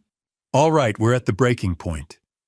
Before I reveal what happened when they came for Julian, the moment I heard his voice confessing everything, I need to know you're still here. Drop the number 13 in the comments right now. Let me feel your presence. And a quick reminder, what follows blends experience with creative storytelling for emotional depth. If you'd rather not continue, feel free to pause here and choose content that resonates better with you. But if you're ready, let's go back to that cold morning in Portland. Through the windshield, I watched the SWAT officers move like shadows in the gray morning fog, their boots silent on wet pavement, rifles held low. On the Laurelhurst Towers rose ahead a glass and steel monument to new money, its upper floors still dark. Somewhere on the fourth floor in Unit 407, my son was waking up, unaware that his world was about to collapse. Frank's voice broke the silence. "You shouldn't be here, Archer. I didn't take my eyes off the building." "I know, but you deserve to see this." I nodded, my throat too tight to speak. Frank had bent the rules to let me ride along. Protocol said I should be waiting at the station, but he knew I needed to witness this. At 6:49, his radio crackled. "Breacher in position. Ready on your mark, detective." Frank keyed the mic. "All units hold. Confirm exits secured. South exit clear. North exit clear. Parking garage secured." Frank exhaled slowly. "Execute on 3, 1, 2, 3, go." The lead officer swung the battering ram. The door to Unit 407 exploded inward with a crack like thunder, and the team poured through, voices overlapping in sharp commands. "Police search warrant. Hands where we can see them." I couldn't hear Julian's response from 50 meters away, but I didn't need to. Through the doorway, I saw officers spread through the apartment, flashlights cutting the darkness. And then two of them emerged with a figure between them. Tall, lean, dressed in a white t-shirt and boxer's, hands cuffed behind his back. Julian. Even from this distance, I recognized the set of his shoulders, the tilt of his head. He didn't struggle, didn't shout. He walked calmly between the officers. His expression unreadable, as if being arrested at dawn was a minor inconvenience. Behind him, Sarah appeared in the doorway, clutching Emma against her chest. Emma's face was buried in her mother's shoulder, her small body shaking with sobs. Sarah's eyes were wide and red. "Addie!"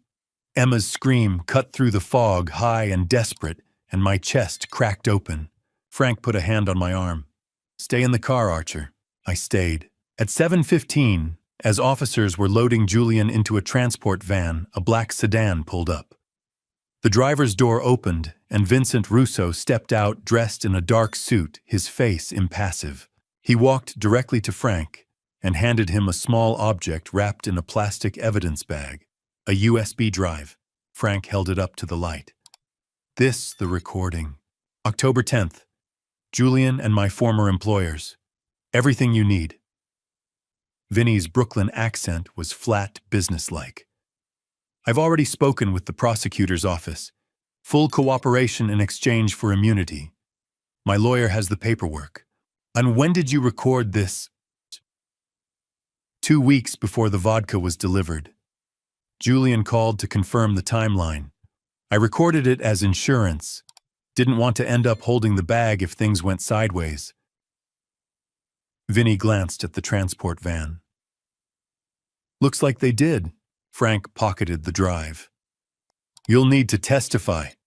"I know. My lawyer will coordinate." Vinny turned to leave, then paused and looked at me through the windshield. For a moment, our eyes met. He nodded once, not an apology, but an acknowledgement, and walked back to his car. Frank plugged the USB into a tablet and handed me an earbud. "You sure you want to hear this?" I took the earbud. "Yes." He pressed play. Static hissed. Then Julian's voice came through, clear and cold. "The old man won't drink it, but his lawyer will. Once the medication finishes him off, I'll have the insurance payout and the estate. 500,000 plus whatever's left after probate. Enough to clear the debt, and then some." A second voice, older and rougher. "You better not screw this up, kid. 300 grand is a steep price for forgiveness. You don't deliver, we collect another way. And your wife and kid make convenient collateral." Julian's reply was immediate, emotionless. "I won't screw it up. The plan's airtight. No one suspects a birthday gift from a son to his father." "Good. Call me when it's done." The line went dead.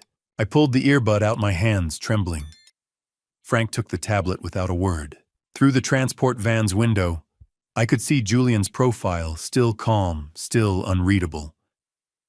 Then, as if sensing my gaze, he turned his head and looked directly at me. He smiled. Not a nervous smile, but a cold, deliberate smile that said, "I know exactly what I did and I'd do it again." His jaw tightened briefly, a flicker of something beneath the mask. And then it was gone.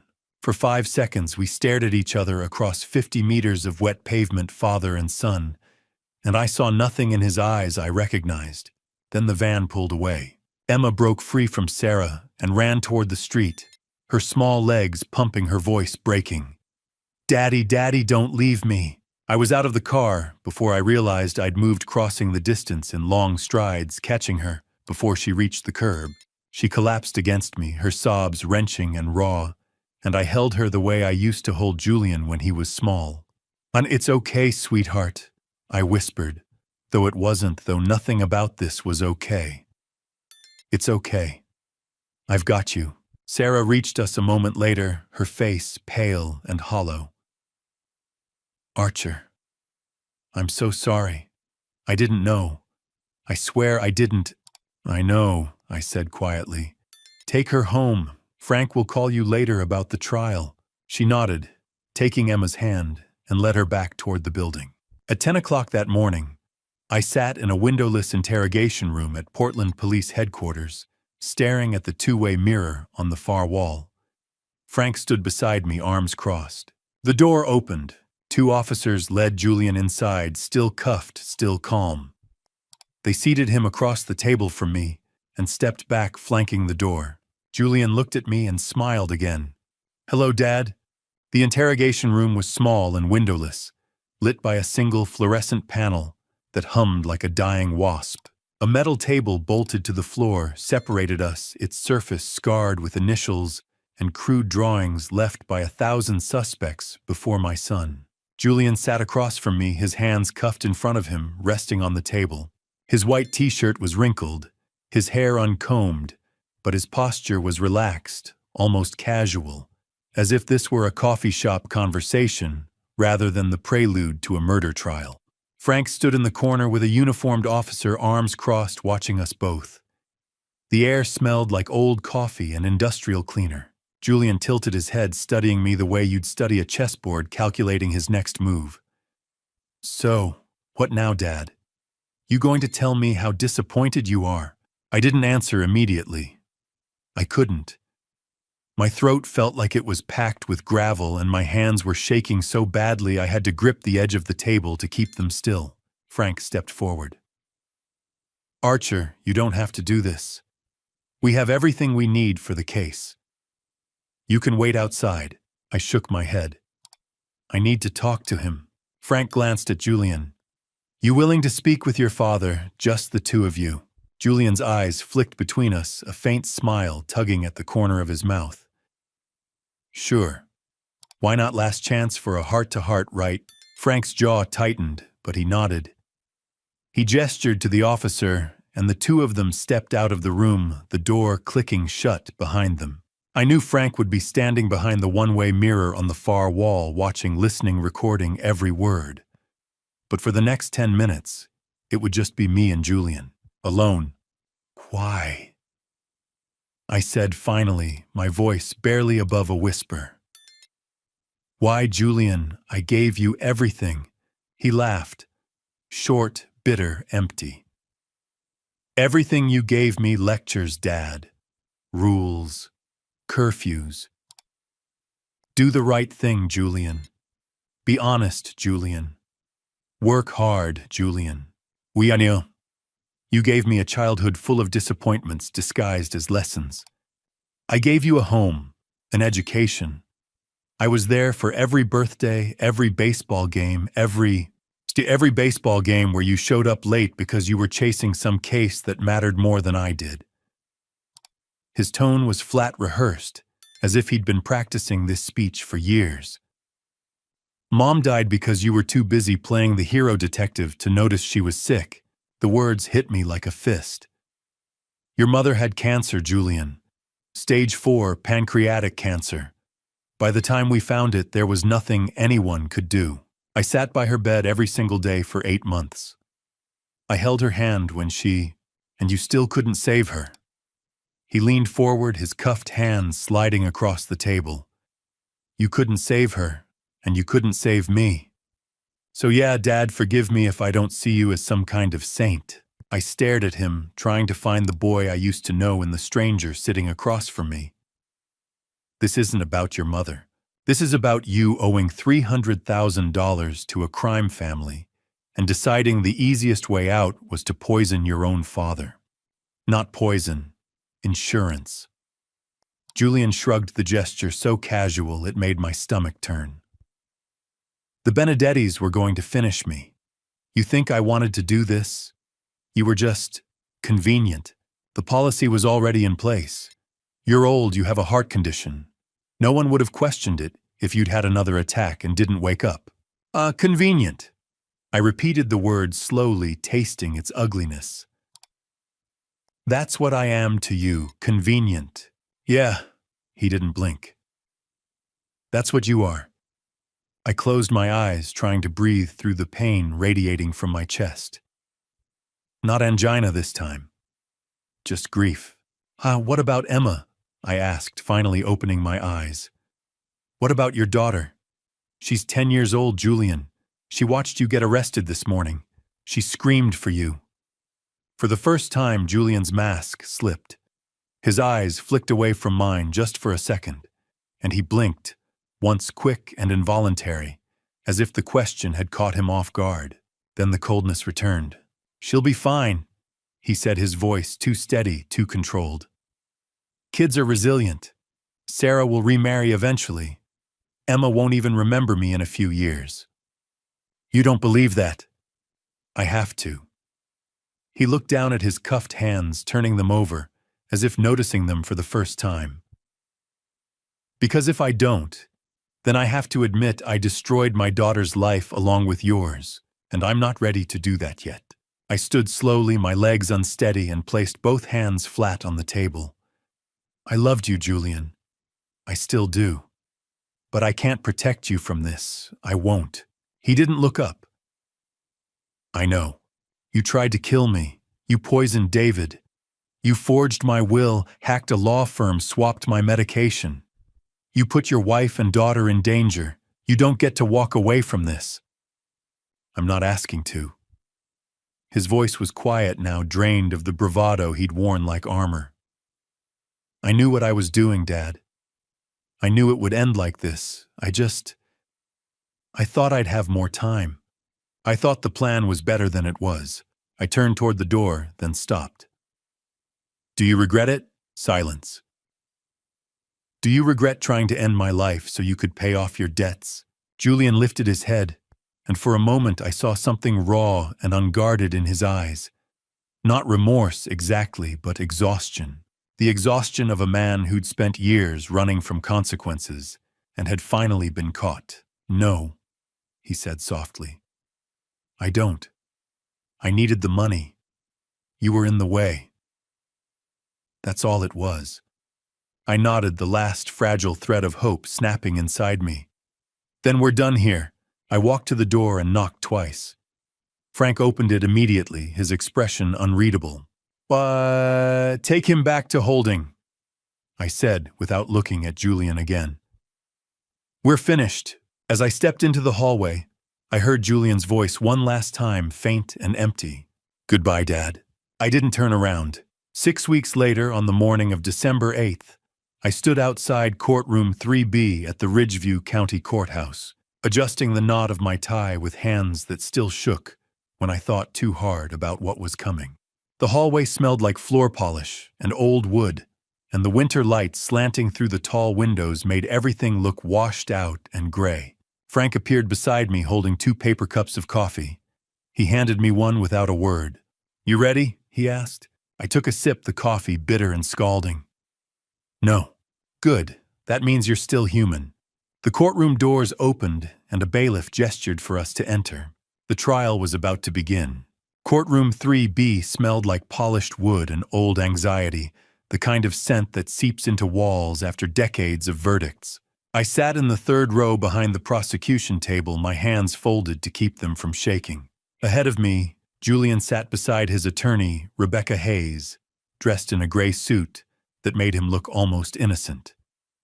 His hair was neatly combed, his posture straight, his expression blank. He didn't look at me. Judge Patricia Holloway, a woman in her early 60s with steel gray hair and sharp eyes, sat elevated at the bench. To her right, 12 jurors filled the jury box, their faces carefully neutral. The bailiff stepped forward. "All rise. The State of Oregon versus Julian Castellano." We rose. The judge gestured for us to sit. "Mr. Castellano," she said, "you are charged with attempted murder in the first-degree fraud, identity theft, and conspiracy." "How do you plead?"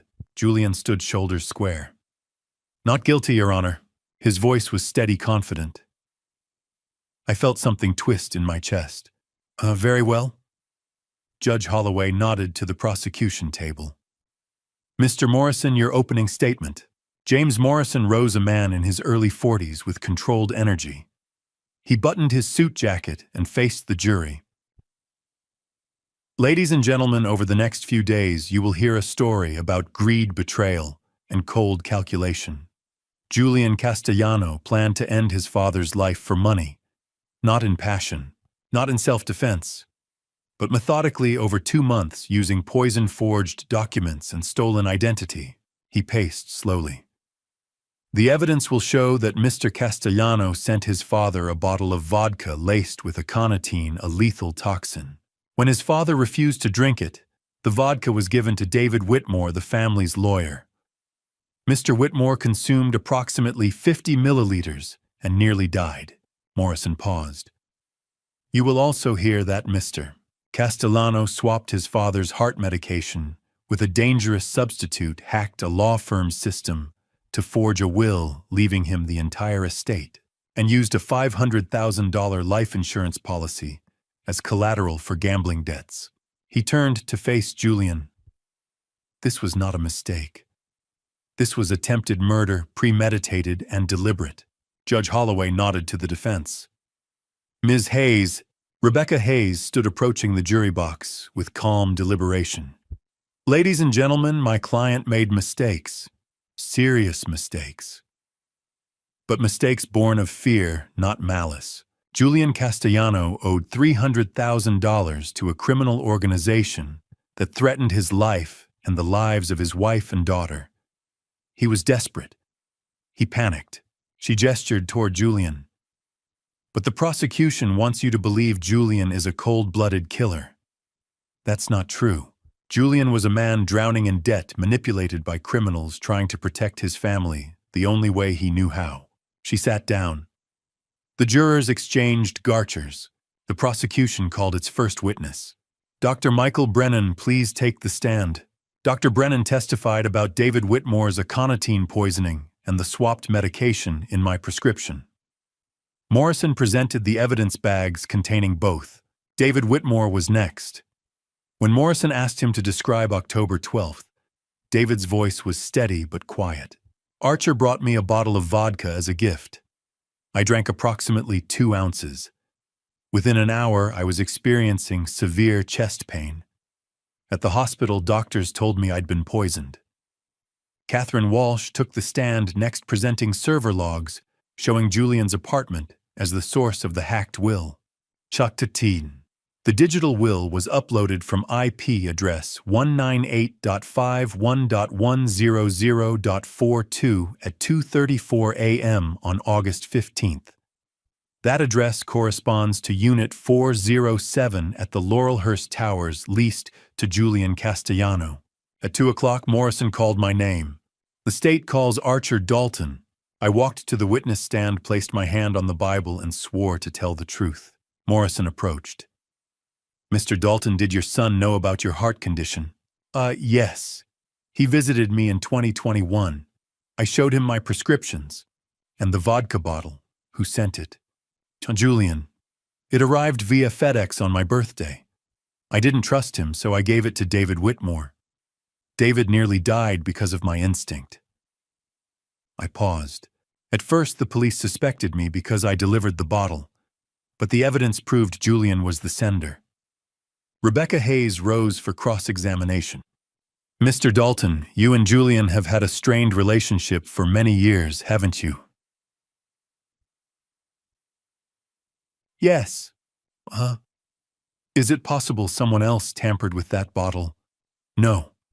The lab confirmed the seal was intact until David opened it.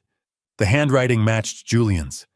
The FedEx tracking showed shipment from Portland sender listed as Julian Castellano, Hayes pressed. But you admit you didn't trust your son. Couldn't that bias affect your testimony? My testimony is based on evidence, not bias. She nodded. No further questions. At 5 o'clock, Judge Holloway rapped her gavel. Court is adjourned until 9 a.m. tomorrow. I stepped into the hallway, exhausted. Sarah Castellano stood near the elevator, her arms wrapped around herself. When she saw me, she nodded once. Tomorrow she would testify. The courtroom felt colder on the second day, as if the weight of what was coming had leached the warmth from the walls. I sat in the same third-row seat, watching Sarah Castellano walk to the witness stand. She wore a simple black dress, her hair pulled back, her face pale and drawn. When she raised her right hand to take the oath, her fingers trembled. Julian sat motionless at the defense table, staring straight ahead. He didn't look at her. James Morrison approached. Mrs. Castellano, did you know your husband planned to harm his father? Sarah's voice was barely audible. I knew about the debt. I knew Vinnie Russo had been following us for months. But I didn't know about the vodka or the medication until Detective Miller told me. She paused, her composure cracking. Julian threatened me. He said if I told anyone, he'd take Emma and disappear. I was terrified. Oh, did you have any evidence of your husband's intentions? Yes. Sarah pulled out a printed email. Julian wrote this to a lawyer representing the Benedetti family. It's dated October 3rd. It says, once the old man is gone, I'll transfer $200,000 immediately. Morrison held up the email for the jury. Once the old man is gone, meaning Archer Dalton. Yes. Rebecca Hayes rose for cross-examination. Mrs. Castellano, you're testifying in exchange for immunity, correct? Yes. So you have every reason to shift blame onto your husband to protect yourself. Sarah's eyes flashed. I'm testifying because my daughter deserves a mother who tells the truth. Julian put all of us in danger. I won't let him do it again. Hayes nodded. No further questions. At 10:30, Vincent Russo took the stand. He looked different in a suit and tie, almost respectable, but his Brooklyn accent reminded everyone of what he was. Mr. Russo, you were employed by the Benedetti crime family to monitor Archer Dalton, correct?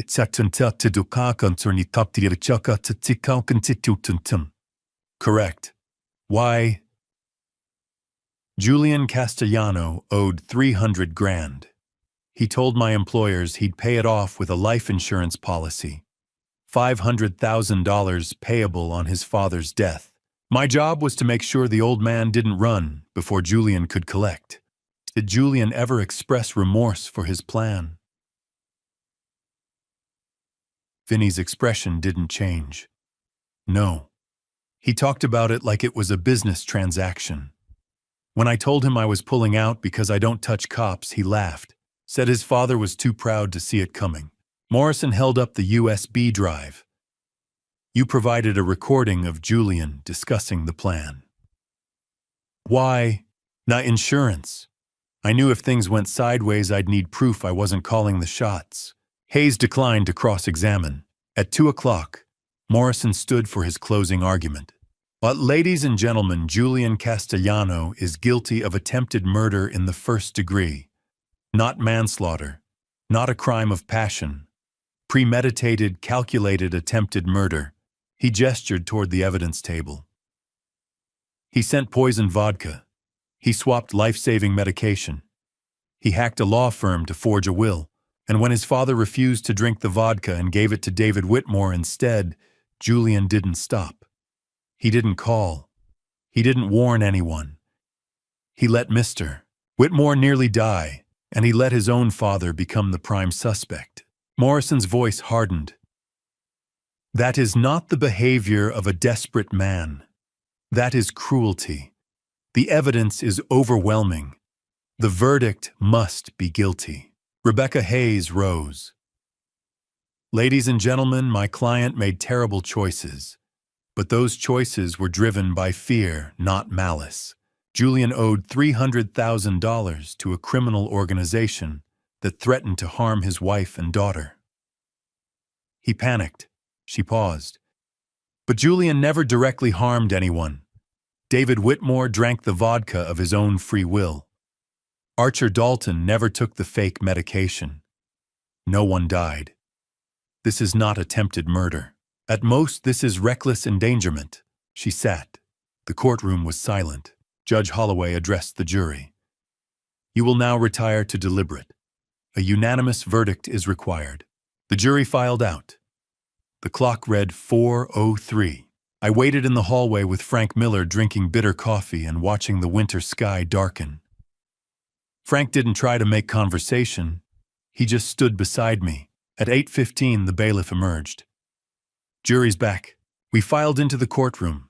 The jury took their seats. Judge Holloway looked at the foreman. Has the jury reached a verdict? We have, Your Honor. On the charge of attempted murder in the first degree, how do you find guilty? The word hung in the air, heavy and final. On the charge of fraud, guilty. On the charge of identity theft, guilty. Not on the charge of conspiracy, guilty. Judge Holloway nodded. The defendant is found guilty on all counts. Sentencing is scheduled for December 30th. The defendant is remanded to custody. Julian stood slowly, his jaw tightening. He turned and looked at me. Not a garcher, but a deliberate 3-second stare, cold and empty. Then he turned away and let the officers lead him out. I didn't move. I couldn't. At 8:45, I stepped out of the courthouse into the cold Oregon night. Snow had begun to fall soft and silent. My breath misted in the air. Frank appeared beside me. You okay? I nodded, though I wasn't sure it was true. It's done. Sentencing's in 3 weeks. Judge will probably give him 20 to 25. You planning to be there? I shook my head. No, I've heard enough. Frank studied me, then clapped a hand on my shoulder. Go home, Archer. Get some rest. I watched him walk to his car, then headed toward my own. The snow was falling harder now, and for the first time in 2 months, I felt something close to peace. But it wasn't over. Not yet. Snow had been falling since morning, soft and relentless, blanketing the maples and the driveway in a silence that felt almost holy. I stood at the kitchen window, watching it accumulate white on white, erasing the tire tracks and footprints. Kate used to say the first snow made everything new again, that it gave you permission to start over. I didn't know if I believed that, but I wanted to. At 3 o'clock, the doorbell rang. I opened the door and found Emma standing on the porch in a red winter coat. Her blonde hair dusted with snowflakes. Her cheeks pink from the cold. She held a small backpack and looked up at me with eyes that were too hopeful, too trusting. Hi, Grandpa. I knelt down and pulled her into a hug, breathing in the scent of her shampoo and the cold winter air. For a moment, I couldn't speak. I just held her and tried not to let her feel me shaking. Come inside, sweetheart. It's freezing out here. She sat at the kitchen table, her hands wrapped around a mug of hot chocolate with too many marshmallows. She didn't ask about Julian right away. She talked about school, about her friend Megan's birthday party, about the stray cat on their back porch. I let her talk, grateful for the normalcy. Finally, she set the mug down and looked at me. Grandpa, where's Dad? I'd been preparing for this question for 2 weeks, rehearsing answers that would be honest, but gentle. None felt adequate. Your dad made some mistakes, Emma, big ones. And because of those mistakes, he has to go away for a long time. How long? A very long time. Her brow furrowed. Did he hurt somebody? He tried to. He didn't succeed, but he tried. And the law says that when you try to hurt someone, there are consequences. She was quiet, staring into her mug. Then she asked the question I'd been dreading most. Do you still love him? My eyes burned. I reached across the table and took her small hand in mine. Yes, I still love him. But sometimes love isn't enough to fix what's broken. Sometimes people make choices that hurt the people who care about them most, and no amount of love can undo that.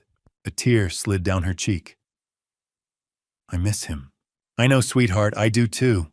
We baked cookies that afternoon, using Kate's old recipe card with the faded handwriting. Emma stood on a stool beside me, measuring flour and cracking eggs with intense concentration. We didn't talk much. We just worked side by side and let the warmth of the oven and the smell of vanilla fill the silence.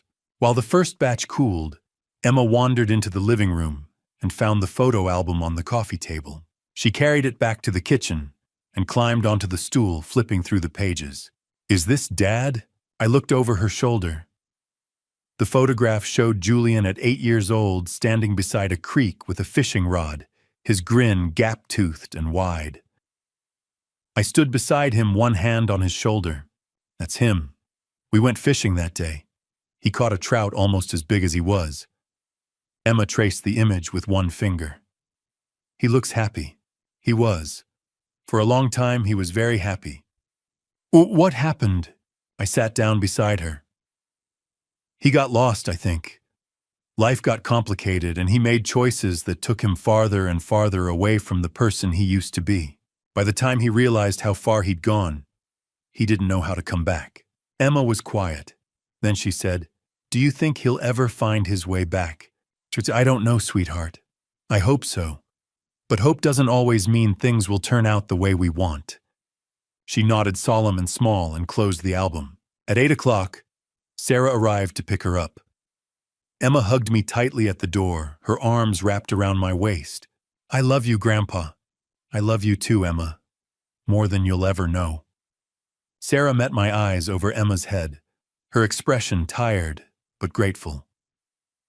Thank you, Archer, I nodded. Take care of her. I will. I watched them walk to the car through the falling snow, Emma's red coat, bright against the white, and didn't close the door until their taillights disappeared. I sat at the kitchen table with my journal open, the pen heavy in my hand. Outside, the snow continued to fall. Inside, the house felt emptier than it had in weeks. I began to write. December 23rd, 2024, 8:15 p.m. 1 week from today, Julian will be sentenced. Frank called this afternoon. The prosecutor is recommending 25 years with parole eligibility after 15. I won't be there. I've sat through enough courtrooms. For 48 hours after David was poisoned, I was the prime suspect. That stain doesn't wash off easily. Julian will spend the next 15 years, maybe more, in a cell, and I will spend them here trying to make sense of what he became, trying to remember the boy in the photograph, the one who laughed and fished and believed his father was a hero. I paused, staring at the words, then looked at Kate's photograph on the mantel. I whispered to her image. I tried to save him, Kate. I did everything I could. But I couldn't. I picked up the pen again. But I can save Emma. She's still innocent, still whole. And maybe that's enough. I closed the journal. Through the window, the snow fell soft and silent, covering everything. It covered the tire tracks, the footprints, the bare branches of the maples. It covered everything. And for the first time in 2 months, I let myself believe that Kate had been right. That the first snow gave you permission to start over. Outside, the world was white and quiet and new. If you've stayed with me this far, I want you to understand something. This family story isn't just mine. It belongs to every parent who's watched a child drift beyond reach, every father forced to choose between love and what's right. My family story taught me that blood doesn't guarantee loyalty, and sometimes those we trust most become strangers. I made mistakes. I was too busy being the detective solving everyone else's problems while missing the poison in my own home. God knows I wish I'd seen the signs before Julian chose dad revenge over redemption. His twisted dad revenge, poisoning me for money, letting me become the suspect, cost him everything, his freedom, his daughter, his soul. So here's my advice: don't wait until betrayal forces your hand. Talk to your children. Ask the hard questions. Be present, not perfect. If someone you love is drowning in debt or desperation, don't look away. My son sought dad revenge when what he needed was help.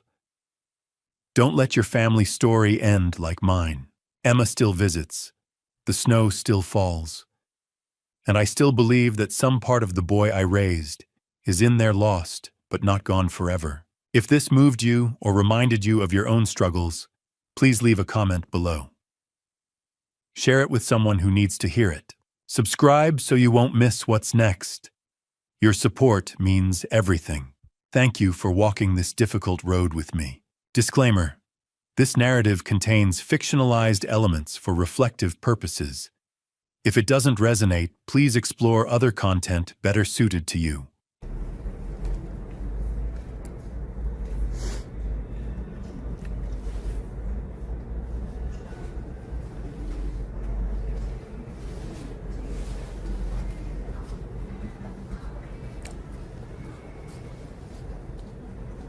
맞아요. 성실하면은 결국에는 그 노력은 배신하지 않는다 그렇게 얘기하잖아요.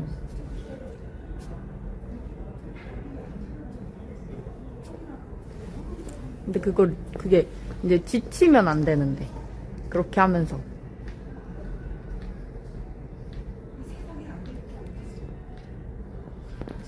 아라 언니 어서 오세요. 네, 잘 잤어요.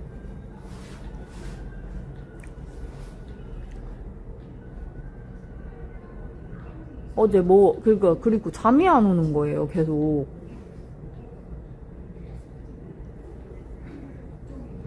그러니까 감성이 있는 것 같아요. 그게.